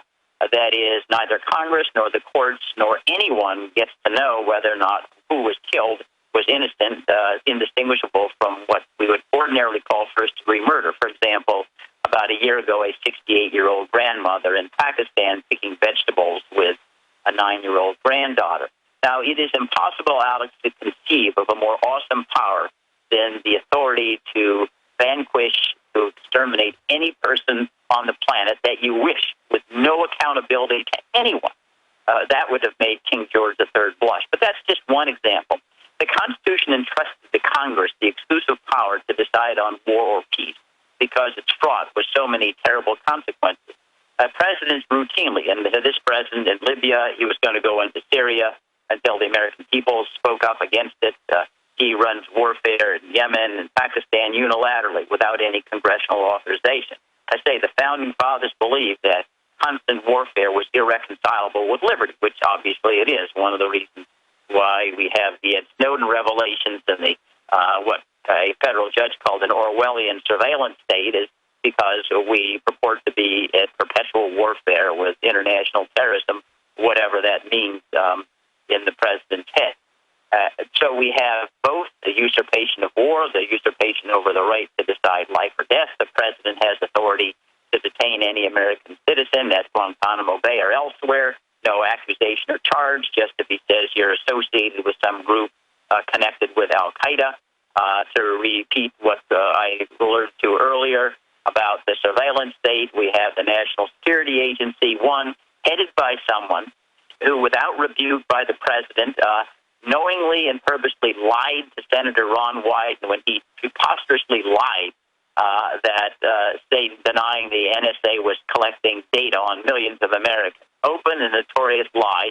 I was on the Iran-Contra Committee, and there were people in the executive branch who went to prison for misstating, making false representations about funding the Nicaraguan resistance or arms shipments to Iran. They went to prison, and we have somebody, Mr. Clapper, who's actually promoted for lying to Congress. That's right. In fact, Poindexter did a lot less than Clapper. Clapper bald-faced lied in the committee and got caught and has not gotten in trouble. And that sets the precedent, doesn't it, to now get away with even more? Yeah, it sort of sets the precedent. Say, These are principles, all that I've articulated. They lie around like loaded weapons ready to be used by any occupant, any executive branch that claims any preposterous excuse. Now, we also have now the idea, Alex, of treaties to sort of become antiquated. And where formerly we needed treaties for NATO, treaties for the Japanese Defense Treaty or South Korea, we needed treaties even to regulate migratory birds. Now the president, by executive order, which means unilaterally, pledges 10, 20, 30 more years of military commitment in Afghanistan or Iraq or elsewhere. So we no longer have the treaty check on these adventures abroad by the president, which end up having men and women courageous, killed, die for nothing at extravagant expense, and typically end up with some kind of blowback. Right now, for example, we already see that in Syria, the unilateral effort to so-called arm the dissident looks like we'll end up with a jihadi state that's indistinguishable from Taliban in Afghanistan. Bruce, stay there. We've got a final segment with you when you come back to finish up and tell us what we do about this, and you know, tell us where this eloquent breakdown is basically ending up, and how we counter it. Straight ahead after this quick break with Bruce Fein, and we'll also tell you about his latest book. Stay with us. I'm Alex Jones with Infowars.com. All right, that's going to make the atheist and socialist over at the White House angry, but we are playing Christmas music here. I've never really done this in the past at Christmas, but if it upsets them so much, and they want to restrict it and pull down Christmas trees and stuff, then we better do it. Bruce Fein, constitutional lawyer, advisor to Ron Paul, former federal official who helped get rid of the Fairness Doctrine and restore the First Amendment to a great extent. Just amazing things he's done. He's breaking down all the usurpations of what Obama's done. And sure, other presidents have done some of this, but now there's no way to chronicle it all, but it's got to be double what other presidents have done. It seems like the bottom's fallen out. So if he doesn't get in trouble, or if this isn't reversed, what comes out of that? The bureaucracy's hungry for more power. The Republican leadership's hungry for more power. They're going after Rand Paul and Ted Cruz, who dare, have sanity. And so, Bruce, continuing with what Obama's doing and where it's all going and how we counter it. Well, the fact is it's been a one-way trajectory through both the Republicans and Democratic White Houses. It's true that under Obama it sort of reached its peak with regard to the level of one-branch government. I mean, the president goes on, for example, with their absurd Obamacare malfunctions, and then by a press conference he amends the statute and says, well, you don't need to have insurance this day, and unilaterally decides that you don't have to enforce the immigration laws if you're within the X, Y, and Z, and the criminal laws get changed unilaterally by the president going on a press conference. I mean, didn't he read when he was at Harvard Law School, like me, that you actually have to have a congressional statute to amend the laws, the House and the Senate, and the president get involved? These are flagrant violations of his duty to faithfully execute the laws. And indeed, that clause was written into the Constitution because British monarchs suspended and refused to enforce laws enacted by Parliament, initially those directed at Catholics. And here we have a president whose earmark is deciding he doesn't like a law, he'll just decide not to enforce it however he wishes. That's the combination of what we disclosed in my service on the Presidential Task Force on Presidential Signing Statements. The president signs a bill and says, all right, I'll enforce the parts I like, and the parts that I think are a little extravagant or I think are unconstitutional, I simply won't enforce. And the only way that this trajectory is going to be halted is American people pressuring Congress to do their duty. They've got to insist that the remedy, if the president doesn't halt it, and I understand people get worried about the I word, that's impeachable offense. If you do not take care that the laws be faithfully executed, you are usurping the powers of Congress. The I is involved in the articles of impeachment drafted by the House Judiciary Committee against President Richard Nixon. This is 1974. And they use words like, failure to faithfully execute the laws was a foundation for an impeachable offense. Bruce, let me ask you this question, and then continue with your line of logical breakdown here and where it's going if we don't reverse it. And we've only covered a few of these dictatorial rule by press conference where he doesn't even put out an executive order, as you just pointed out now, which is obviously out of control and can't amend law. Now he just speaks like, I guess, the Pope, ex-cathedra, I think they call it, from the royal seat, there at St. Peter's Basilica. But we don't have an emperor. We don't have a religious leader. Obama is not our religious leader. My biggest issue, and I'm no lawyer, but explain to me what this is in law. I know that if a law is not equally applied, it's a fraud. How can he give waivers for Obamacare to just his friends? How can he give waivers to General Electric to not shut down their coal power plants, but shut down others? To me, that's the ultimate form of illegal takings, of discrimination, of economic warfare. And no one's even discussing that angle. Isn't that really the biggest abhorrence here to everybody? Well, it's one. I don't know whether I'd rank it at the very top. There are a lot of candidates for that notoriety, but certainly that flouts what I explained was the duty to faithfully execute the laws. And faithfully execute them means to apply them even-handedly. In fact, one of the greatest checks the Founding Fathers understood against abuses were the requirement that the law be applied equally to everyone. So if it applies to your enemies, it's got to apply to your friends. That's a huge check on government abuse. And when you permit, selective application, you're just inviting some kind of tyranny. It was warned about 70 years ago by then Attorney General Robert Jackson that we've now got so many laws on the books that the real danger we confront is having prosecutors or executive officials find an offender and then pin an offense on them rather than find an offense and then go looking for the culprit. And that's what we end up with, personalized justice that we associate with Russia or China, rather than blind justice that we associate with the Supreme Court and the statute of justice and, indeed, the United States Constitution itself. But what you pointed out is simply another reason why we need to shrink this Leviathan state, get it back into a situation where liberty is the rule rather than the exception, and then we don't permit the government then to be used as a bludgeon to help Sure. destroy enemies. I'm asking you, as a student to the teacher, what is it where you shut down your competition and then only you're allowed to operate? For me, that's open racketeering, open mafia tactics beyond communist or even fascist. It's purely criminal what I see Obama doing across the board. Well, let's say the theory of law is called selective prosecution or selective application of the law based upon an invidious element. It could be racial, it could be religious, or it could be political, as you're pointing out. But that's what it is, a selective rather than an even-handed enforcement of the law that violates our basic concepts of due process and equal protection. And what do you do in the face of that? Where is this all going if we don't turn it around? If you look at the way civilizations rise and fall. Yes, I have. And I feel, Alex, we have 20 to 30 years before we have complete one-branch government rule by decree. We have presidential encyclicals, I guess, instead of papal encyclicals. We have 20 to 30 years if we don't turn this around. And it's clear that it's going to turn around only if you and me, we the people, stand up and protest. We should refuse to support anybody running for Congress who doesn't make an open pledge to impeach the president, a president who violates his duty to faithfully execute the laws, who usurps the war power, who kills American citizens without due process. That ought to be a pledge every candidate for Congress ought to be forced to take in order to win your support, because otherwise they end up being wallpaper. They're just spectators as the president does all the significant things, which is where we are today. And the Constitution is in dire danger precisely because of that complacency. And you wrote your latest book just a couple years ago. We'll put it on screen for folks out there, American Empire Before the Fall. And I read it. And now exactly what you said in the book is now degenerating quickly. And I know you're being conservative saying 20 years, and empires do take sometimes hundreds of years to die, but the way things are accelerated with technology and how small the world is now, my gut tells me we're going to get into a pickle in 4 or 5 years or 10 years. I mean, this is... Well, we could, because there are all sorts of events that we definitely can't foresee with precision that could accelerate it. So when I say, 20 or 30 years, that obviously assumes that there isn't some kind of particular cataclysmic event.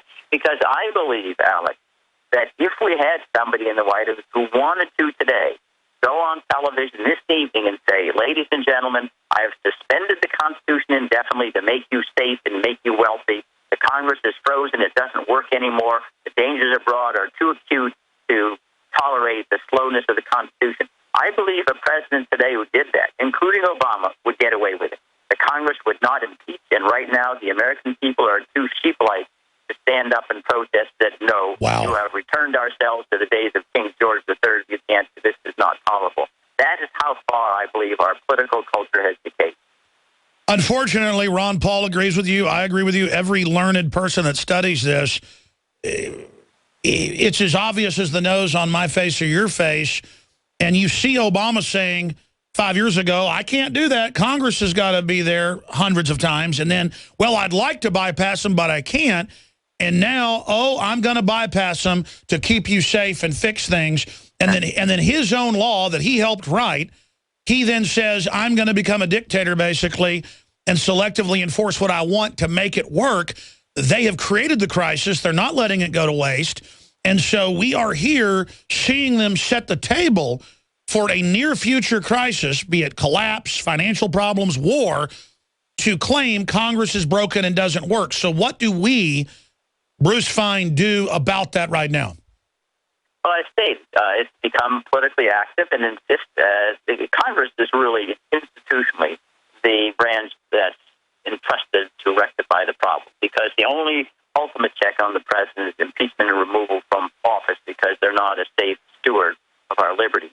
And that means you've got to be concerned about your member of Congress, and you need to watch and write letters and say you're not going to vote, you will not support a member who doesn't protect our liberties and freedom from oppression by the executive branch. Otherwise, the system is broken, and we will go the way of all prior 73 empires and destroy ourselves. We won't be destroyed from external forces. It'll be ruination and tyranny self-imposed. Now, if you look at that historically, normally, as you know, or if you disagree, tell me, Mr. Fein, that when tyrannies come in, people don't usually see it until it's already there and until it's collapsing, and then the rats all abandon the ship. We have a chance with our republic, our history, with all the people that have warned us, like yourself and Dr. Paul, to try to avert repeating history. But, I mean, I think we can say the executive has become dictatorial, a dictatorship. Obama may leave, but the power structure wants that dictatorial control, and they're playing with fire, to say the least. And I do see some good signs, though, where people said no to the Syria expansion.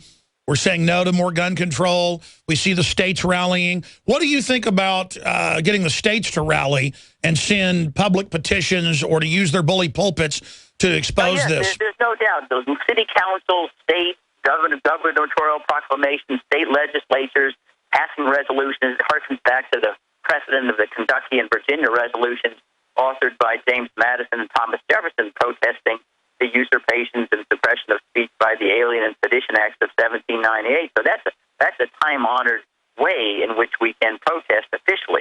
That should be every single state in the Union should be doing this. We don't want this, and that way to protest against the surveillance state? No. We'd rather be free and have liberty rather than have you gather every nook and cranny of information about me that could be abused for political purposes. All these public statements are critical. We have to be engaged. And you're absolutely right. Typically, tyrannies come by inches, not in one fell swoop. And where we see every day of more and more encroachment, and what is equally appalling is that when we end up with presidential candidates, the last race between Romney and Obama, neither of them was saying anything about, well, our presidency is too big. Both parties were equally complicit. And I say that's one of the things that we have got to accept, is if neither party stands up and rolls back the executive tyranny, we need a new party. Neither of them can be trusted with keeping the republic alive.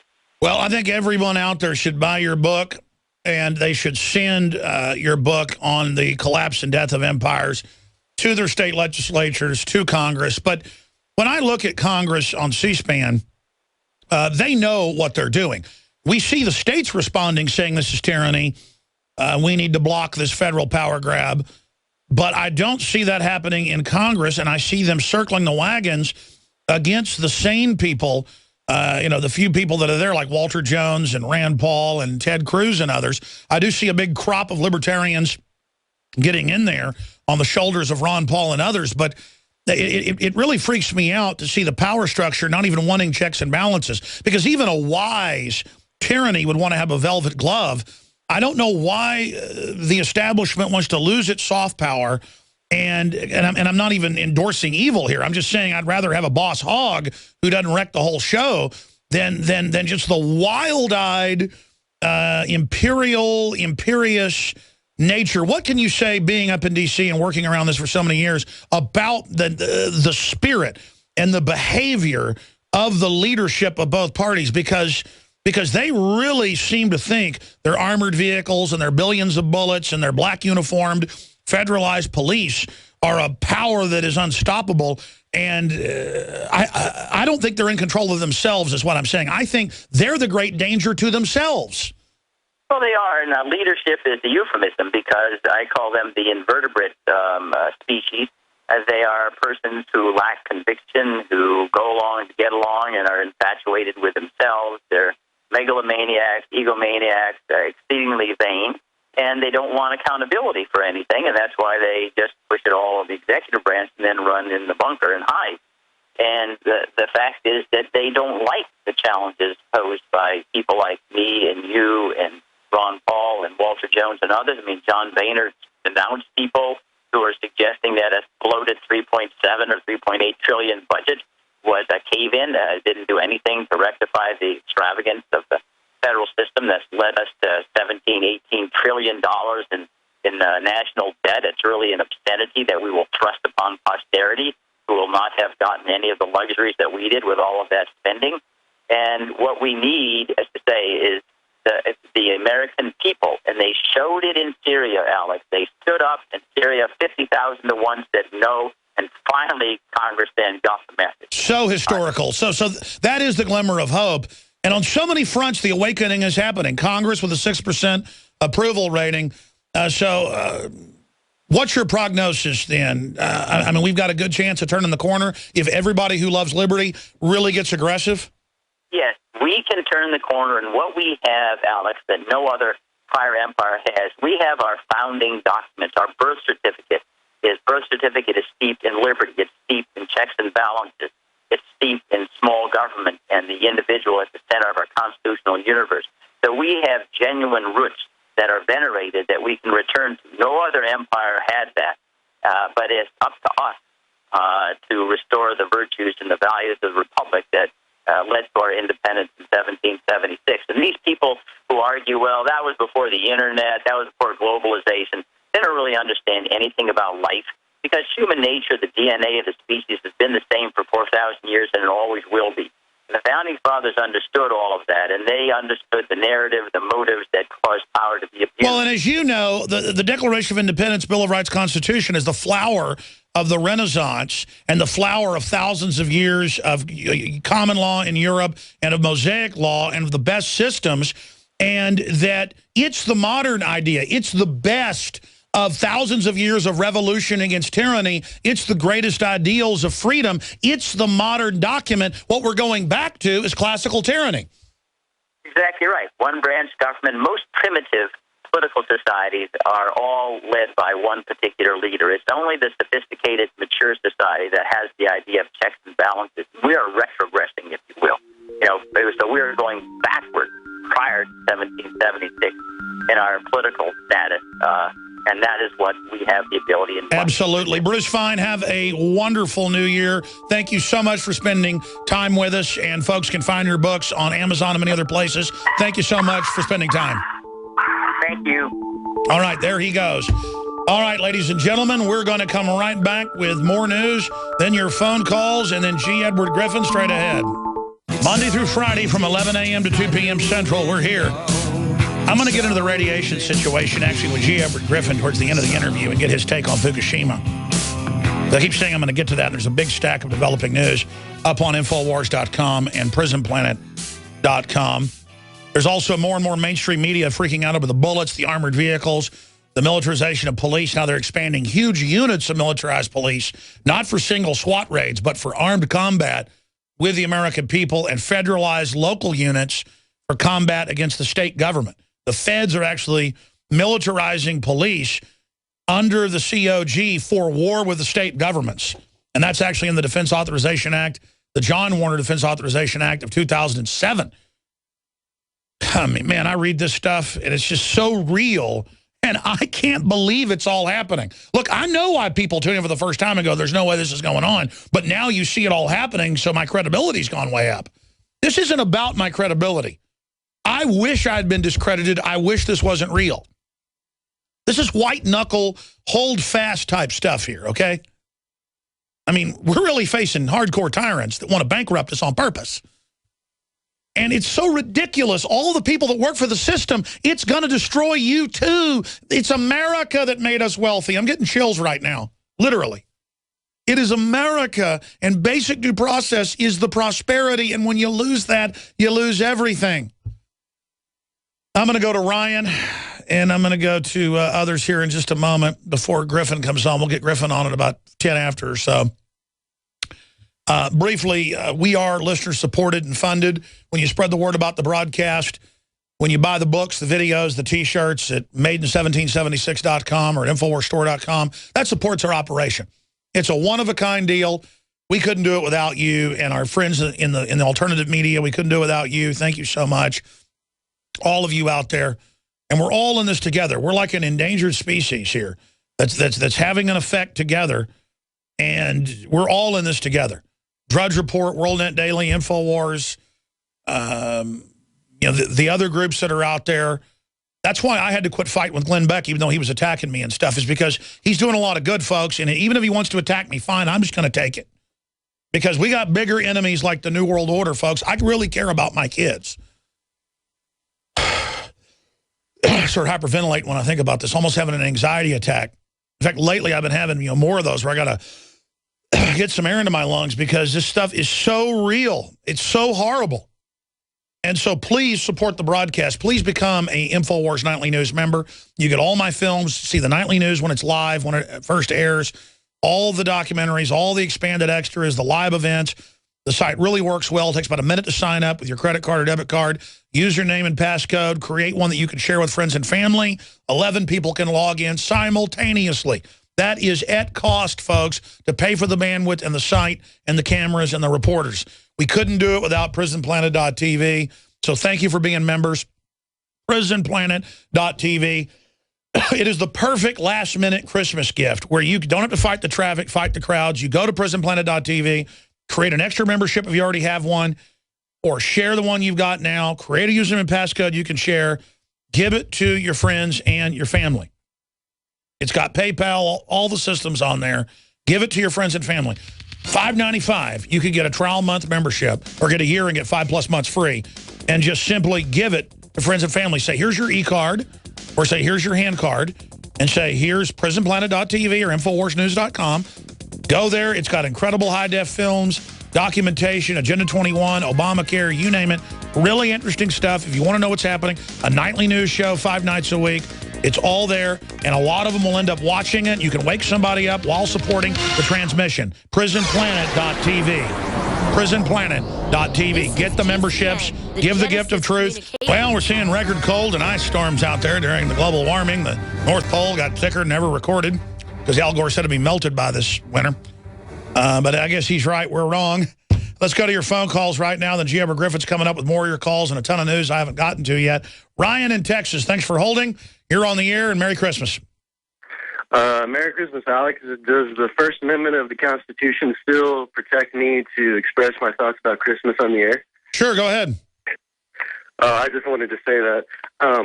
Well, in order to really break down what these globalists are doing and to wake up the average person, we need to really let them know how the subconscious mind actually works and how it functions and how the psychological warfare games are being played.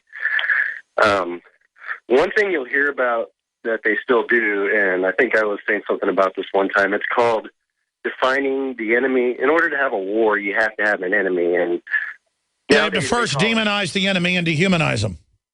And nowadays they call it forming your target market for the group of people you're going to sell to. And that's basically the group of people you're trying to attack. But I'll go ahead and sum it up for you. Today, the war on terror, I feel like it's a modern-day equivalent of the Salem witch trials, if you ask me. Yeah, and they make everyone the terrorist because you can't find out where they are. The war on terror is the war on the individual by the kleptocratic state. Exactly. And the word conspiracy, if you really want to break it down on Greek and Latin root word levels, okay, the word con in Spanish, when you con someone, you trick them, like a con artist. Conspiracy, a derivative of the word spirit. Conspiracy, you con someone's spirit with a psychological warfare game. Well, what they're really saying is they're saying you're in a conspiracy if you don't believe in us. You're a heretic. Well, yeah, that's because you're exactly right. And the way they do that is to convert your belief system into a state of perpetual bondage of what the establishment wants you to function as based upon their social and psychological and engineering games that they play. And one of the ways they do it is, well, the brain has wavelengths, and the way it works is the algorithm of our voices and sounds that we hear, words, thoughts, and actions. It's all a big equation of how it all goes together. That's right. And if you're not conscious of the manipulation with the light waves, the cadences, all of it, they put you into subconscious mode for literal programming as if you're hypnotized. And that's why so much of the public seems like they're hypnotized now and will do anything and go, I like Obamacare, even if it triples my prices, because they've been programmed that they're part of the winning team and that they're winning by doing that. But if they ever became conscious, they would then be aware of it. But see, they don't want to become conscious because deep down, even below what's on the surface of their subconscious, deeper subconscious knows that they're actually losers that are failing and being conned. So they project from the subconscious through the conscious that you're the one causing the problem because you're telling them that they're doing something bad or being conned. They are projecting onto you and are angry at the messenger, telling them, hey, your liver's going to fail if you keep drinking a bottle of vodka every night. And they're like, shut up and don't tell me what I got to do in my life. I'll drink all I want. Or, you know, it's the same thing. And that's exactly what they're doing. Well, yeah, and technology is the willing partner in this whole mess because, as one of the gentlemen was saying earlier, and as you're saying, everybody's zombied out and into a state of subconscious. They're all too busy looking at their smartphones. I mean, we live in the third dimension, Alex. These screenagers, as we know them, they're busy staring their whole lives at a screen, which is basically a one-eyed monster that depicts something from a higher image to a lower image. And when a mirror speaks, the reflection lies, just like in the Cult of Personality song. And speaking of which, they're trying to redefine every form of human behavior as unsafe. And that's why they bring in the police state, because they have to justify the fact to spy on people, and they treat us like prisoners. And they no, exactly. Tyrannies always make the general public criminals so that we can all be enslaved. It's a new form of slavery.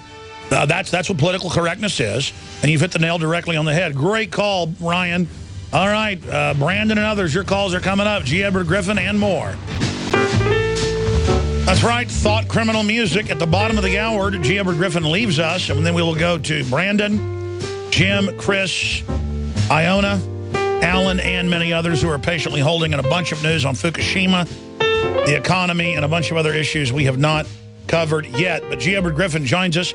He is the author of the best-selling book, The Creature from Jekyll Island, and an expert on the private run-for-profit Federal Reserve. And on this day in 1913, we got the, quote, Federal Reserve. That's neither federal or a reserve.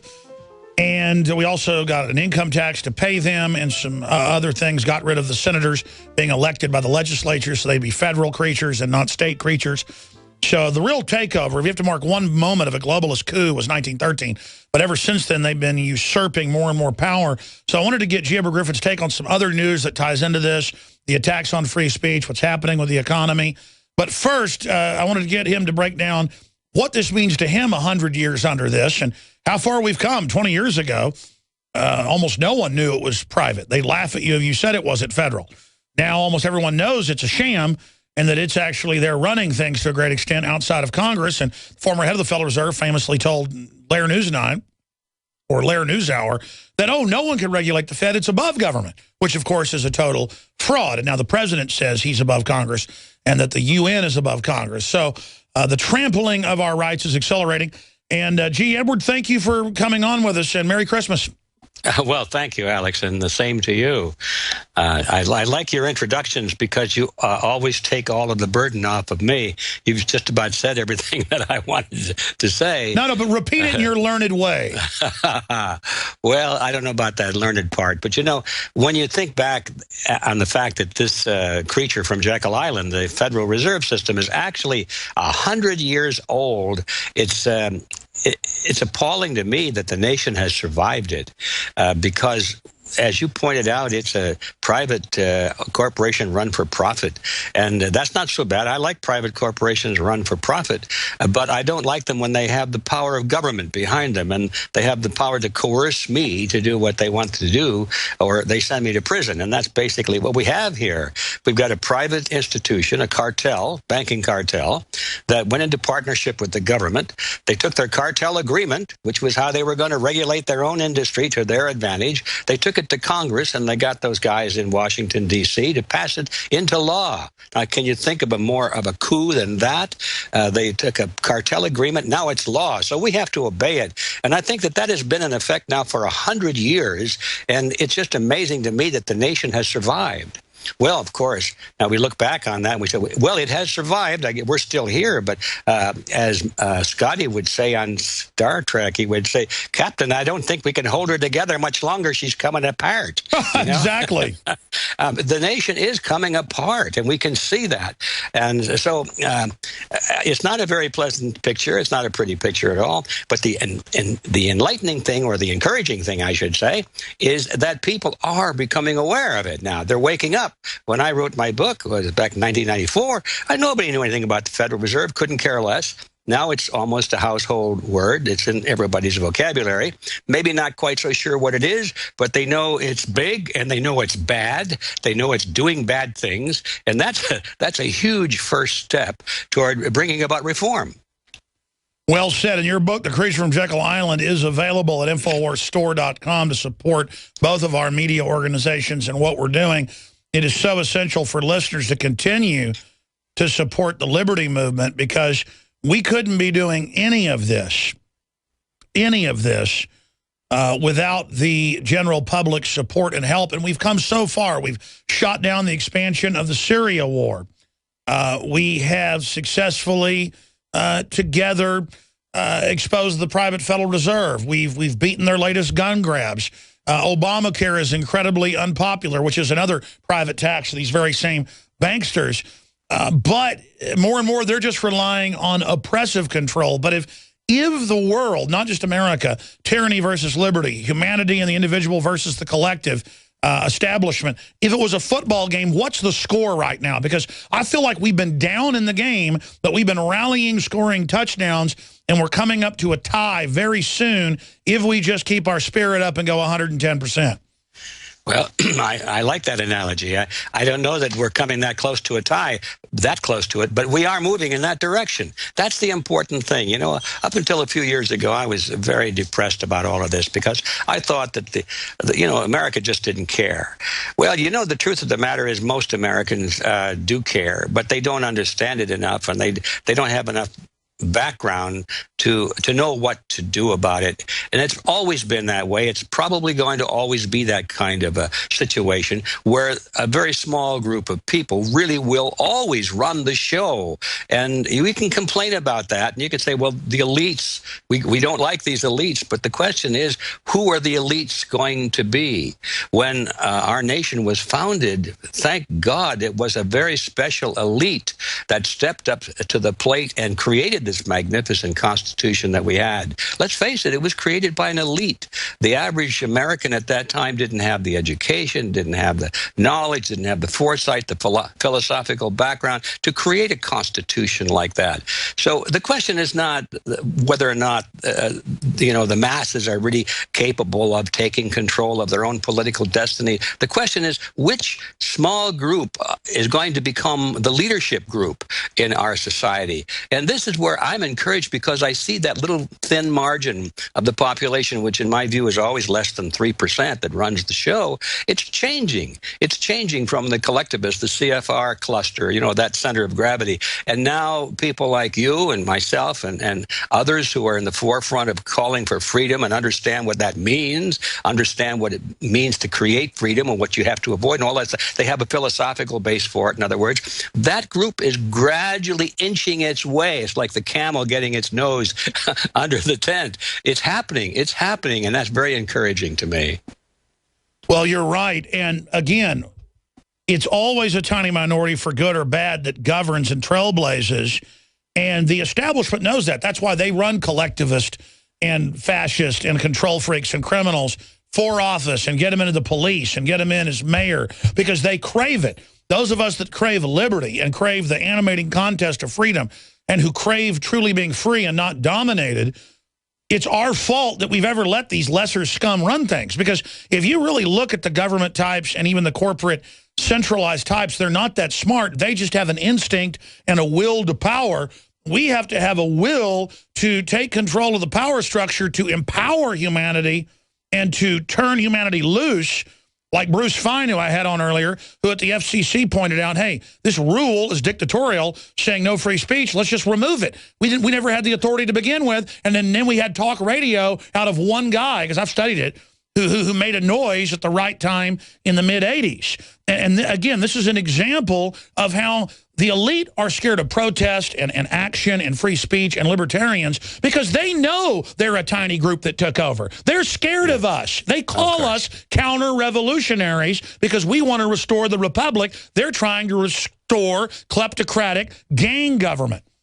Yeah, well, you're quite right. And so I think that the collectivist mentality is that you're certainly right, no smarter than anybody else, and in some cases I think they come up short on that side, but they're certainly not stupid, and they understand human psychology, and I think they understand a bit of history that most of us in the past missed, and that is, and you mentioned it, is that there are power centers in society, and whoever controls those power centers controls the whole mass of society. It's not done through one person or one committee that dominates the whole nation. People belong to groups and organizations. They belong to political parties, labor unions. They belong to church organizations, PTAs, and all this sort of thing. They follow leaders, in other words.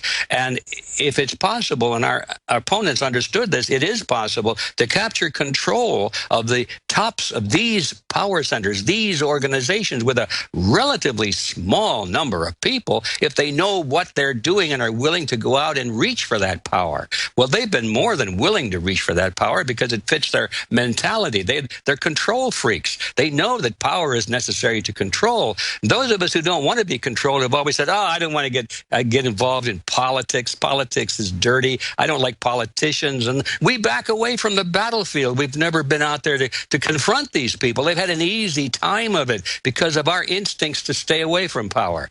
Well, all of that has got to change, and it is changing. And thanks a lot to you, Alex. No, my friend, it's thanks to all our listeners and you and so many others. We're in this together. I do have really a lust for liberty. That's not the right word, but a real drive to be free. And we like free association. We want to hang out with our friends. We like people that are successful and artists and who've built their own thing. We know how to build our own system. We are self-sufficient. And so we don't want to be part of the gang. We don't want to go be part of the street gang or the motorcycle gang or the government gang. And so I really think it is gang mentality people versus individuals. So how do lone wolves, how do we then collectively come together to counter a collective? Well, we have to recognize exactly this issue. We have to know the difference between collective action and collectivism. People get that confused. They think that because you don't want to be part of collectivism, you know that's bad. That's the basis of most of the evils in governments around the world today. They think that therefore you can't cooperate with anybody voluntarily. And I've always answered that by saying just because I'm an individualist doesn't mean I have to move my piano all alone. There's a difference between collectivism and collective action is this. Collective action is done voluntarily. Collectivism is collective action done under the whip. You do it, or you go to prison, or you die. And there's a difference. It's the difference between freedom of choice, the difference between freedom and slavery. Collectivists take advantage of that confusion. They think, well, you can't get this done. See, they love that confusion. Well, and that's why I brought it up, because you can say it so much more eloquently than I can. That's it. Individuals think we've got to be totally alone. No, it's the opposite. We have to get past that instinct to not want to mess with other people and tell other folks that we're right and they're wrong. We've got to do it, or the pea-brains that lust after power are going to dominate us. And so we've got to go out and find other individuals and through free association resist them at every front. And a lot of that is just shopping with Made in America or local or groups that promote liberty. or using the boycott power, which we're doing more and more. That's why the collectivists are always trying to organize their people into the same thing, when the truth is they're a minority when it comes to actual thinkers. Most of their minions, the camp followers, do it because of a perception of power being part of the group or because of some of the largesse they get. Yes, and then there's a herd instinct, you know. And again, our opponents are very wise. They've studied this psychological element of mankind, and they know how to use herd instinct. And we have to learn how to use that, too. It doesn't mean we have to use it against people or deceive them, but we have to recognize that it's real. People do like to follow leaders, and so we're not going to change that. Even leaders like to follow leaders. I've observed this. You go to a cocktail party, and it doesn't take long before you realize that there's one person generally dominating the room in a cocktail party, and if another one shows up, and he's a dominant person, or she, all of a sudden you got a little contest there between these two dominant ones, and then usually one will back down and yield to the other one. You see it in all segments of the animal kingdom. I remember when I was a kid, I was a city kid, and I fortunately had a couple of summers on my uncle's farm, and one of my chores, so-called, was to go to bring the cattle in, you know, and I noticed at this young age that these cattle always followed the same lead cow. It was always the same lead cow. And one day, the lead cow was kept in the barn for a couple of days because it had an ulcer on the ear, and the veterinarian came out, and he wanted to isolate the cow and all that sort of thing. So the first day, that particular day, the lead cow wasn't in the field, and the other cows were very, very bewildered for a minute, but it didn't take long. Another Bessie moved to the front, and she became the lead cow for the next 2 or 3 days. She was the same lead cow, and then when the other one came back, well, that took over again. And I never really fully understood that lesson until I was much older, and I realized, well, humans are a lot like that too. And so you can fight it, you can bemoan it, but that's the way it is. So it's our responsibility to provide responsible, intelligent leadership for those who want to follow. It's our obligation, really, to provide that kind of leadership, because if we don't, our enemies will, and they're going to lead us right into the prison camp. I agree. And again, I don't like going to cocktail parties for that reason, big ones, because it's all a big show-off fest. I like to hang around with my buddies, and then I shut up and hear them all tell jokes, and then it comes around to me and I make a joke, and that's what I like. I can't. That's the problem, is I want to be alone or hanging out with my wife and kids, or with a few buddies fishing, or a few buddies, over dinner, and I just don't understand it. But you're absolutely right, and that's why the system, when we stand up as individuals, is we don't want to be slaves and say, hey, I'm not your slave, leave me alone. They're like, how dare you, you're bad, to try to beat you over the head, so all the other followers see that and think, I better not be like that. I better not have free speech like Phil Robertson. I better shut up, because they are trying to take out any lead cow that tries to get off the reservation. What do you make of the state of the open tyranny of Obama? I mean, worse than I thought it would even be, and the open attacks on free speech. I mean, what do you think's really behind that right now, G. Ever Griffin? Boy, that's a question I'm almost afraid to even think about, and I have avoided it as much as possible, because every time I turn my mind to the question of motives, which is always a dangerous and a hard thing to guess what another person's motives are, I always come up with the bad answer. I keep coming up with a very strong suspicion, at least, that maybe Obama's mission was to lead the country down. I can't imagine that just an ideologue, somebody who really believed in collectivism, somebody who had been indoctrinated into communism and surrounded by a bunch of comrades and so forth, who really believed that from each according to his ability, to each according to his need. In other words, an idealist. It's hard for me to accept that an idealist, once they're put into the seat of power like Obama is, and they could really see up close and personal that these policies are not working at all. In fact, they're accomplishing just the opposite. It's hard for me to imagine that they don't just say, hey, I give up, I was wrong. But no, it just keeps going forward and forward and forward. And I have a suspicion that some of the quotations we've heard from Obama in his early days, before he even went into politics, that about his animosity toward America, his desire to punish and discipline America, I think I keep thinking, is that really his motive, his purpose, and his mission? And I suspect that it is. I agree with you, and the folks that run him are like that. It was like the famous actor Ron Silver reportedly in front of newspaper reporters when Clinton was being sworn in back in 1993, and they had jets flying over, and the average rich Hollywood person they were part of the elite, didn't get that military work for them, and looked at Hillary and said, how dare them fly jets over to threaten us, because they knew the average military person wasn't an elitist, decadent scumbag. And Hillary looked at him and said, Ron, those are our jets now. And the thing is that their instinct to run us into the ground and really just do evil things and dominate us. They're threatened by the idea that we could bring them to justice. We could kick the Federal Reserve out. But if they could just break the country like Cloward and Piven, if they could just bankrupt us, then the whole country could become a giant re-education camp, and then they could build their utopia. And I think you've hit the nail on the head. Yeah, I think that's probably it. And we have to go back to the philosophy of the Fabian socialists. Their idea, and they're still very real, by the way, and very dominant, and not just in the UK. But the Fabian socialist concept was that you had to smash the earth to bits so that you could remold it, rebuild it to your desire. They took that famous line out of Omar Khayyam, that if we could smash the earth to bit and then remold it closest to the heart's desire, that was that famous line. And they even had a mural to that effect, a little stained glass mural in their Fabian socialist house there in England, showing the early members of the Fabian Society with hammers, and they're striking the earth, which is on an anvil, and they're smashing the earth to bits to illustrate this idea that if you want to build something new, you have to break the old first. Lenin said it this way. Lenin said, if you want to create an omelet, you have to crack a few eggs, this sort of thing. It's the mentality of all collectivists.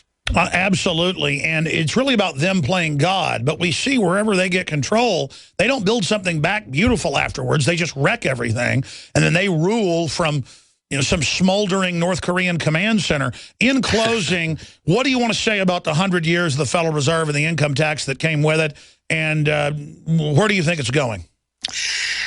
Well, the first thing that comes to mind is we're not going to let it happen for another 100 years, but then it couldn't possibly, because these forces cannot continue that much longer. We're coming to a head. It's not 100 years from now. It's either going to be a lot better or a lot worse. And I think because of what we are doing, it's going to be a lot better. When people become finally aware, not only that things are bad, but why they're bad.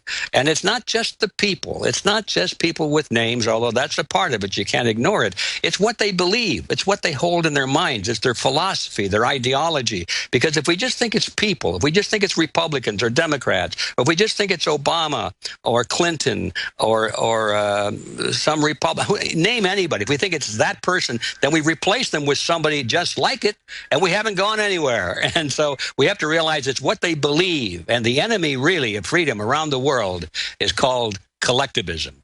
And that's our enemy. And you and I are part of the same crusade to destroy collectivism and replace it with individualism and freedom. RealityZone.com, G. Edward Griffin, creature from the Jekyll Island, author, available at InfoWarsStore.com. All I know is we stood on the right side of history, and it's been great knowing people like you who have liberty burning in their hearts and minds, and it's our job, as Thomas Jefferson said, to light fires in the minds of men and women everywhere. Have a great New Year, G. Edward. We'll talk to you soon. Right. All right, we'll be back with your phone calls, the news, and more on this special transmission. Been holding long enough. I'm going to go to 5 or 6 of you that are on the board. Then I'm going to go into the news that I haven't hit on Fukushima, the economy, and more. And that's beautiful music. I don't care if you like Christmas or not. I mean, it'd be like Star Wars music. If it was Christmas music, I'd like it.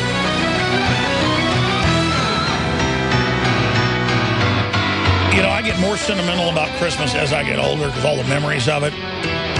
And I just pray that my uncle lives and doesn't die. He's in East Texas. I'm going to get in the car and go see him after this. The doctors have said it's hit and miss. and that they didn't think he would make it yesterday, basically. And then they said he may now.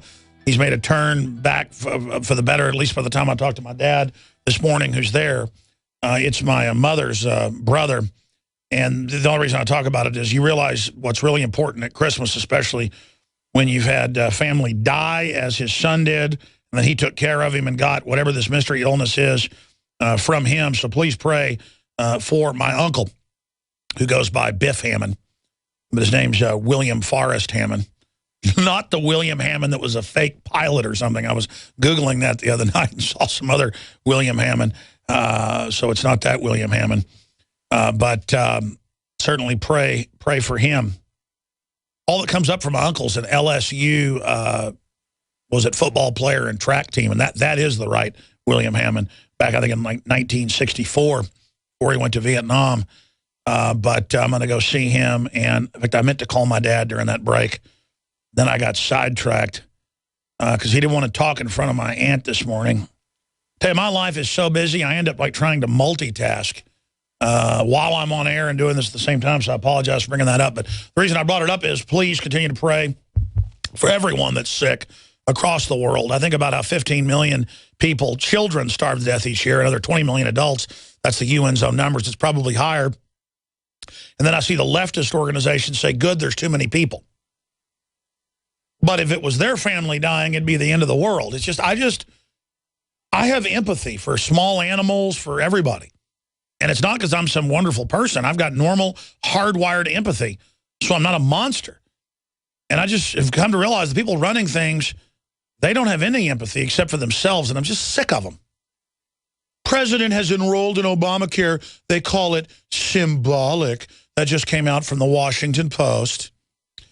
Obama signs up for health care, selects bronze plan in D.C. exchange.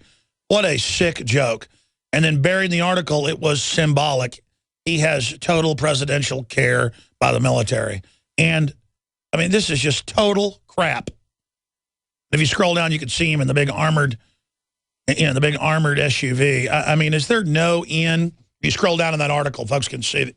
Oh, fantastic. The point is, people can go see the article. But that computer's locked up, I'm told. But the point is that it is pretty darn disgusting. But Drudge calls it a holiday special, one extra day to sign up. And then after we take your calls, I'm going to get into the articles that are up on Infowars.com. Obama family Christmas card, no mention of Christ or Christmas. Well, of course. Cop tells college grad, you're lucky I didn't effing shoot you after raiding wrong house. Yeah, you don't get an apology now. You get handcuffs in the lawn being told, lucky we don't, because they're real soldiers, folks, when they do that. These are real tough guys. Lesbian author accuses gay groups of bullying tactics over Phil Robertson controversy. One day, president signs up after Obamacare. Record numbers reject health care law. Obama administration offers flimsy excuse for NSA surveillance. Americans brawl over new Air Jordan sneakers. That's an amazing video up on Infowars.com. And Ron Paul says progress towards peace in 2013, but dark clouds remain. There's also a lot more up on the site as well. They've also got some of the White House UN minions saying, no Benghazi regrets. I don't have time to think about a false controversy. They ordered the stand down for almost 8 hours. And she says, Susan Rice on Intel officials lying. They inadvertently made false representations. And she says it's a non-controversy. I mean, these people are just so mega arrogant, flaunting all their criminal activity right in our face. There's another story up on Drudge Report. New armored tank for police sparks fears from BizPack Review. That's an excellent site. We posted their article to mirror it for posterity. And it's just police departments everywhere. People are freaking out over police wearing camo like they're in Southeast Asia. And the giant armored vehicles used in Iraq and Homeland Security is, we told you they were building a bunch for them. They claim it's surplus. Yeah. This is a giant buildup against the American people, folks, and they train to take us on. Okay, let's go to the phone calls. Brandon, thanks for holding from Utah. Merry Christmas to you, my friend. You too. Thanks, Alex. First-time caller, long-time listener. I was just calling. I had a question, but first, I think it's disgusting. I'm a little fired up. My family's sick here, and I'm praying for yours, but I'm a little fired up. The elite getting us sick, and me, for one, I'm not going to take it. And if they try, take our firearms, my family's, they're going to have a fight. I hope it's peaceful, but I'm just fired up. I'm sick of it, and I hope we can take the United States back. But my question was, have you heard of this Google Internet that they're putting in people's houses? They put it, my HOA pays for it. They're putting it in my house, but the router is nothing I've ever seen before in my life. It looks like, and it has something attached to it that runs down my wall. And I was just wondering if you've ever heard of that. Well, sir, I want to be clear that everywhere they make you pay. Dr. Stallman breaks this down, expert on IT. This is the plan. They make you pay for a black box in your car that's going to tax you by the mile. I was a conspiracy theorist saying that. It was designed for that. The insurance consortiums globally promoted it. Now they're moving ahead with it in Europe and here in the U.S. It's the same thing with your cable boxes with microphones and cameras in them over a decade ago. Now that's all admitted. Record sales for pouches that they're lead lined so that, and I've tested them, I've got one, so that your phone, in fact, we're going to come out with our own privately branded high quality one, because we're going to fund our operation while having quality products that fight tyranny, so that your phone only connects and gives them data when you want it to. But yes, everything, smart meters, all the new appliances, everything has tech built into it, and the real system with, say, Xbox is selling that data to the government. The Xbox can see through your wall with basically like sonar/radio waves, can see through your clothes, can look through up to 8 walls with crystal clear scans. More human than human, more definition than the eyeball. And I told everybody that 5 years ago, because they were bragging about it in Homeland Security applications. And they go, oh, that's not true. A government wouldn't do that. There's no NSA. It's not watching you. It's not, when it's all there. I mean, laptops in California and Missouri and Pennsylvania, the schools watching kids naked at home, telling them, taking snapshots, taking video for the pervs, and they don't even get in trouble. Government is in a mass criminal riot against our due process, a criminal riot empowered by foreign corporations to totally usurp us. So God bless you. I appreciate your call. Anything else? He's gone. By the way, Don Salazar's in here. I don't care if you do it or if Kit Daniels does it, but it's very newsworthy. They now have Walmart Obamacare kiosk. And I've not seen that in the news. Guys, will you search that and see if that's in the news and give me any data on that? I want to see if Jakari will come in here at the next 5-minute segment or 6-minute segment. I want to get him in here to give me a report on this before we air it. A quick breakdown of what we're about to see. We're going to premiere it here on the radio. And then I want him to work with you just on a blurb for the site so we can put this, skip the nightly news. It was going to be on the nightly news. I want to put it out now. This report he just finished. And then I want to just go ahead and go right to YouTube, the Alex Jones channel with this so that everybody can see it. How's that sound? All right, great. And again, we'll get Jakari over here to come in studio because that's big. They put in at 700 plus Walmarts the telescreens that said, look, don't trust anyone in Walmart but the state. Terrorists are everywhere. I mean, that's directly out of Running Man. This is directly out of North Korea. If they had money, they'd do that. I mean, this is insane. Now they're coming out with license plates in California that have like government announcements on them that are digital, where it's not always your plate number. It's a digital signal with a transponder. And it's just like government ads and messages taking over our phones, taking over radio, with Obama messages, our digital license plates and making you pay for them. I mean, there's no end to what these dirtbags do.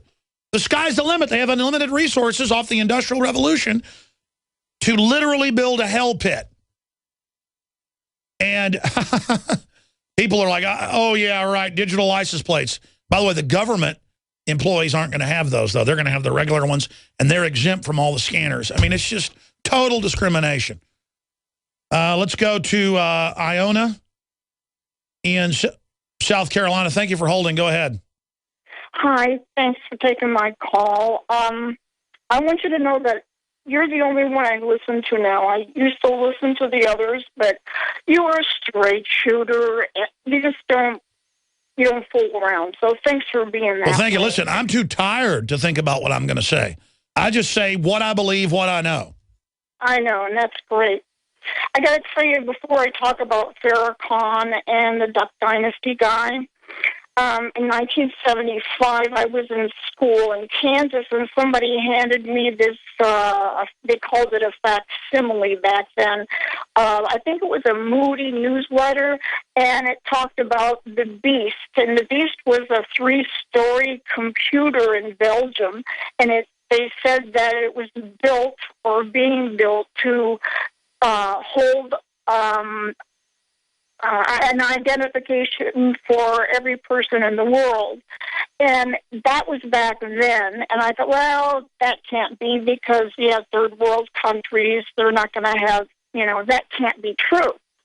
And then they said they were going to start with the barcodes like they use now, and they were going to see if it worked starting in, I think, Montana.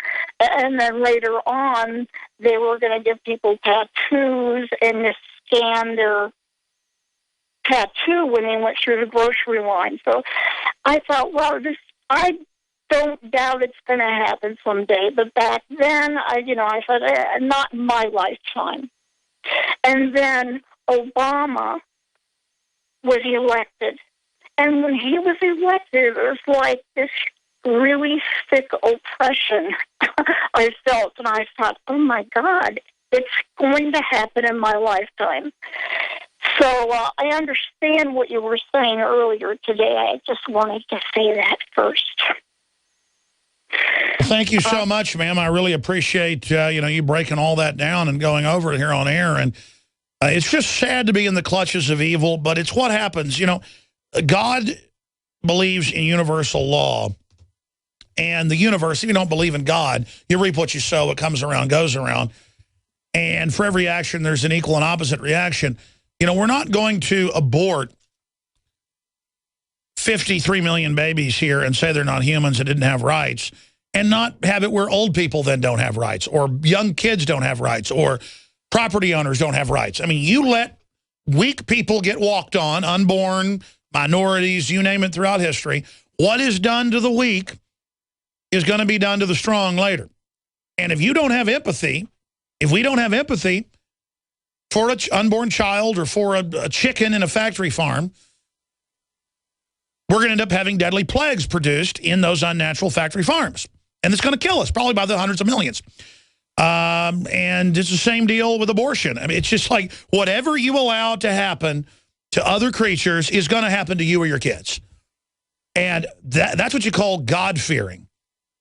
Even if you don't believe in God, say the universal causality, the universal laws of nature, that when I even think about doing bad things to people, not just my own instincts and my own empathy, but I just feel, oh, that's scary.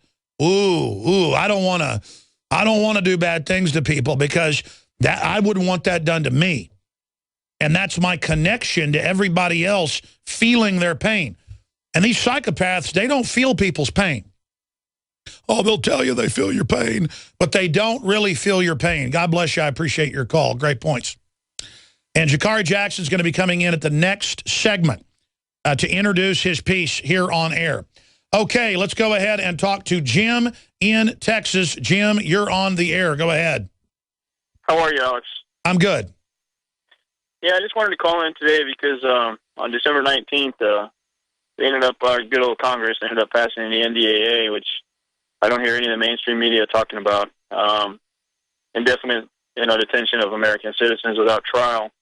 Might as well be in North Korea at this point. So I am a member of law enforcement. I really don't want to get into what type of law enforcement I'm in at this point, but I just want you to know that there are a lot of people out here that do understand what's going on.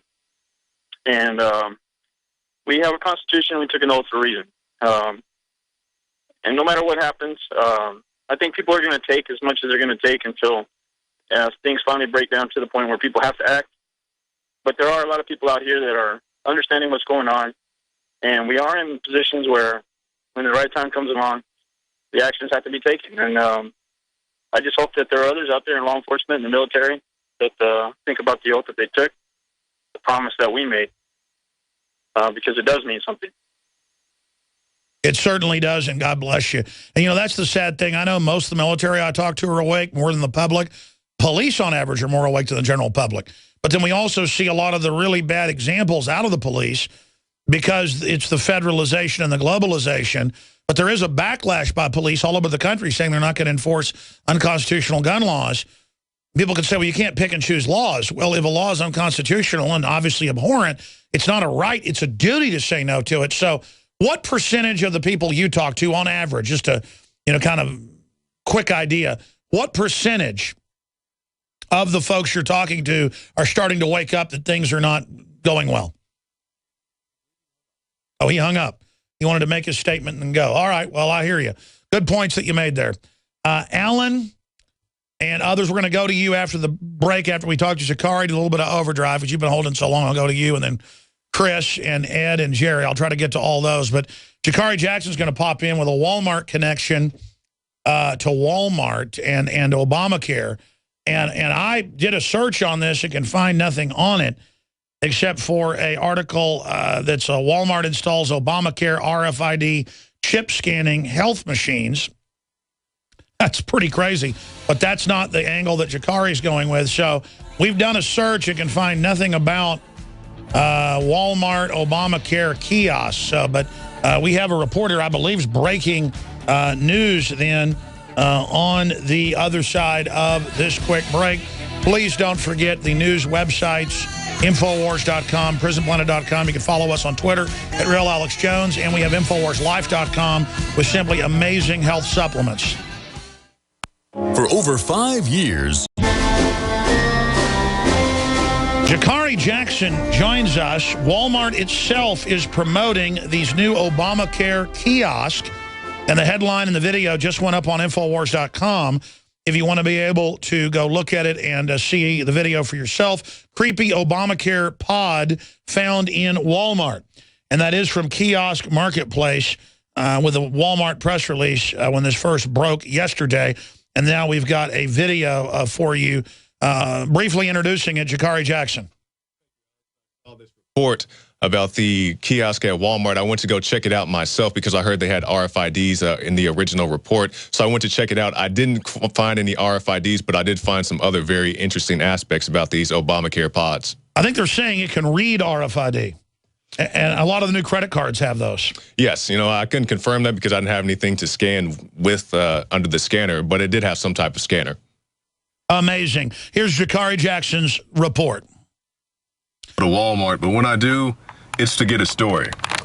So I got a tip that at Walmart they have RFID scanning Obamacare kiosk. So I'm going to go inside this Walmart in Butte, Texas to find out if that is the case and also see what the process is to actually sign up for Obamacare.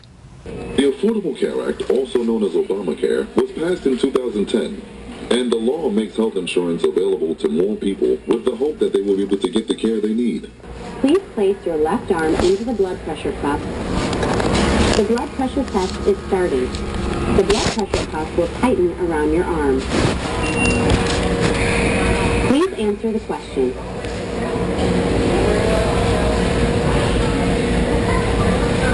We will now begin your weight and body mass evaluation. Please place your feet on the footrest as shown in this video. So I just finished my healthcare assessment at the Obamacare kiosk. To be very clear, I did not sign up for Obamacare. I went to test out the kiosk. I did use my height and weight and so forth to get the health assessment, but I did not sign up for Obamacare, and I'm not suggesting that you do either. First of all, that thing does have some type of scanner, but I cannot confirm that it's for RFIDs. As far as my healthcare assessment itself, the kiosk, in all of its infinite wisdom, told me that even though I'm age 27 and I jog 3 miles a day before I go into work, that I am overweight, possibly even obese, also that I'm at high risk for hypertension. Now, I'll talk about the overweight aspect for a moment, and it also had other options. You could check your eyes and other things as well. I didn't want to give the NSA By the way, my Jakari retina could be like scans, a fitness so model. I opted out of that one. No, we know when it's you true. go to these machines, or I guess any doctor now, they do these type of body mass index, the BMI. And I knew this was bull since I was in high school, because back in high school, they were trying to tell me that I was obese pretty much on paper, because I weighed more than I was supposed to, even though me and a lot of the other guys who played sports and so on, we worked out twice a day. We're 20 pounds overweight because we walk around with so much muscle. We look like the guys from Gears of War. And so keep that in mind when you go to these machines, that it's going to tell you you're fat or you're whatever, and you may have some weight issues or whatnot, but take that with a grain of salt and think about, this stuff is pretty much a one-size-fits-all policy, that if you're a certain age, a certain height, you need to be X weight. It doesn't take into account muscle mass or things such as that. So if you're interested in finding one of these Obamacare machines, maybe even shooting your own video, you can go to solohealth.com or .gov or whatever it is, shoot your own video, link it in the comments below, and we'll take a look at it. And once again, I'm not telling you to sign up for Obamacare. I'm just saying, if you guys are interested in a joke and a laugh, you can go check out these machines. You can find more reports at Infowars.com. All right, great job, Jakari. We're almost out of time. We're going to do some overdrive here, but this is incredible. And the reason this is incredible is the big angle. I want the full report. I want everybody to go over there, I guess after Christmas or even today. That's a robot. This is the new healthcare, is a robot assessing everybody and then giving you a bunch of pure... Like Elysium. Like Elysium, you're sick, here are your pills. Oh my gosh, I didn't even... Yeah. That's it, Walmart installs Elysium healthcare. Yeah. Oh my gosh, we're coming back into overdrive. We'll just do 20 minutes, Jakari. This is too big. I got to go see my uncle, actually. You know what? You guys got to have extended coverage tonight. That's what's happening. Infowars.com. By the way, I just told Jakari, and he's game to do it. We're going to go back out and officially ask questions of Walmart and show all this. It's a robot sitting there assessing you at Walmart. I mean, that's directly out of a science fiction movie. To give you your cruddy eugenics care and to capture all the poor Walmart people and their IDs to then grab their bank accounts later when they unsuccessfully sign up. I mean, would you like a suicide pill? Let's go ahead and talk to... We're going to go to Jack in California, listening on 1340 a minute. But first, Chris in California, you're on the air. Go ahead. Hi, Alex. I'm going to cut to the chase. I'm kind of concerned about this Chinese situation. Let me tell you, China has built up their modern military with the help of the assistance of the U.S. in a short time that defies all logic. We've given them all the technology to move missiles into the playgrounds of our children. We've given them fighter technology, targeting technology. They've laundered it given it to different countries, and then they send it to China. In the same time span, we've whittled down our military to a shell of itself. They talked about replacing like the F-15, the F-16 fighters with expensive fighters like the F-22 and the F-35 that they haven't even filled the ranks with them. So we basically have, what people don't understand this, is our military is nothing what they think it is. We look big beating up on people that are carrying an AK-47 and we're going at them with drones, but the weapons that we've been developing are for urban control. They aren't for fighting a strategic war. No, we've been developing on record a UN global domestic suppression army for the global government to suppress domestic uprisings and mount type environments. It's not to fight a superpower. We have been sold out. That's what all the top retired generals say. I'm telling you, that's the treason, folks. This is not a game. And what I'm saying is that's what I mean by what ultimately I think their contingency plan is they're going to foment a phony war with China. It's all planned. And then it's going to get to the point where we're going to say we just can't take them on because we aren't going to have any of our allies backing us up. The world hates us. And then they're going to capitulate. And then China's going to come in and occupy us, and that's going to solve all these problems. And all that is admittedly, with Henry Kissinger, one of the plans on the drawing board, and the communists have been offered that. And you're absolutely right. They're building the superhighways down to Baja and out to Southern California, Southern Mexico, on record to bring in the foreign army and split the country in two. Oh, man, I tell you, that's in the NLE 09 FEMA documents that are public. I just can't believe how screwed this country is. If the average cop strutting around in camo, bugging their eyes out at the public who's bought into all this, has no idea how they've been sold out too. But it's a science fiction movie. I don't blame people not believing it. I mean, it's God bless you. Let's go ahead and talk to Jack, listening on 1340. Go ahead. I just wanted to say that you have a worldwide platform for reaching people as a out-of-the-box Christian. You're going to have eternal fruit and reward and blessings on many souls will be reached through your bold stance as a Christian.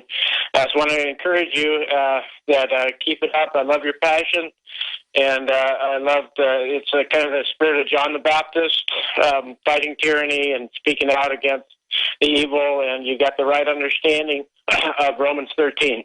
Well, God bless you, sir. I'm trying to be the best I can, but it's not about me, and I appreciate your call, and God bless you. Have a great Christmas. But I do not like evil, and I do not like enslavement, and I do not like the spirit of this world. I'll tell you that right now, and I am eternally set against it. And I just feel like dirty rags in the presence of my Creator and my Savior.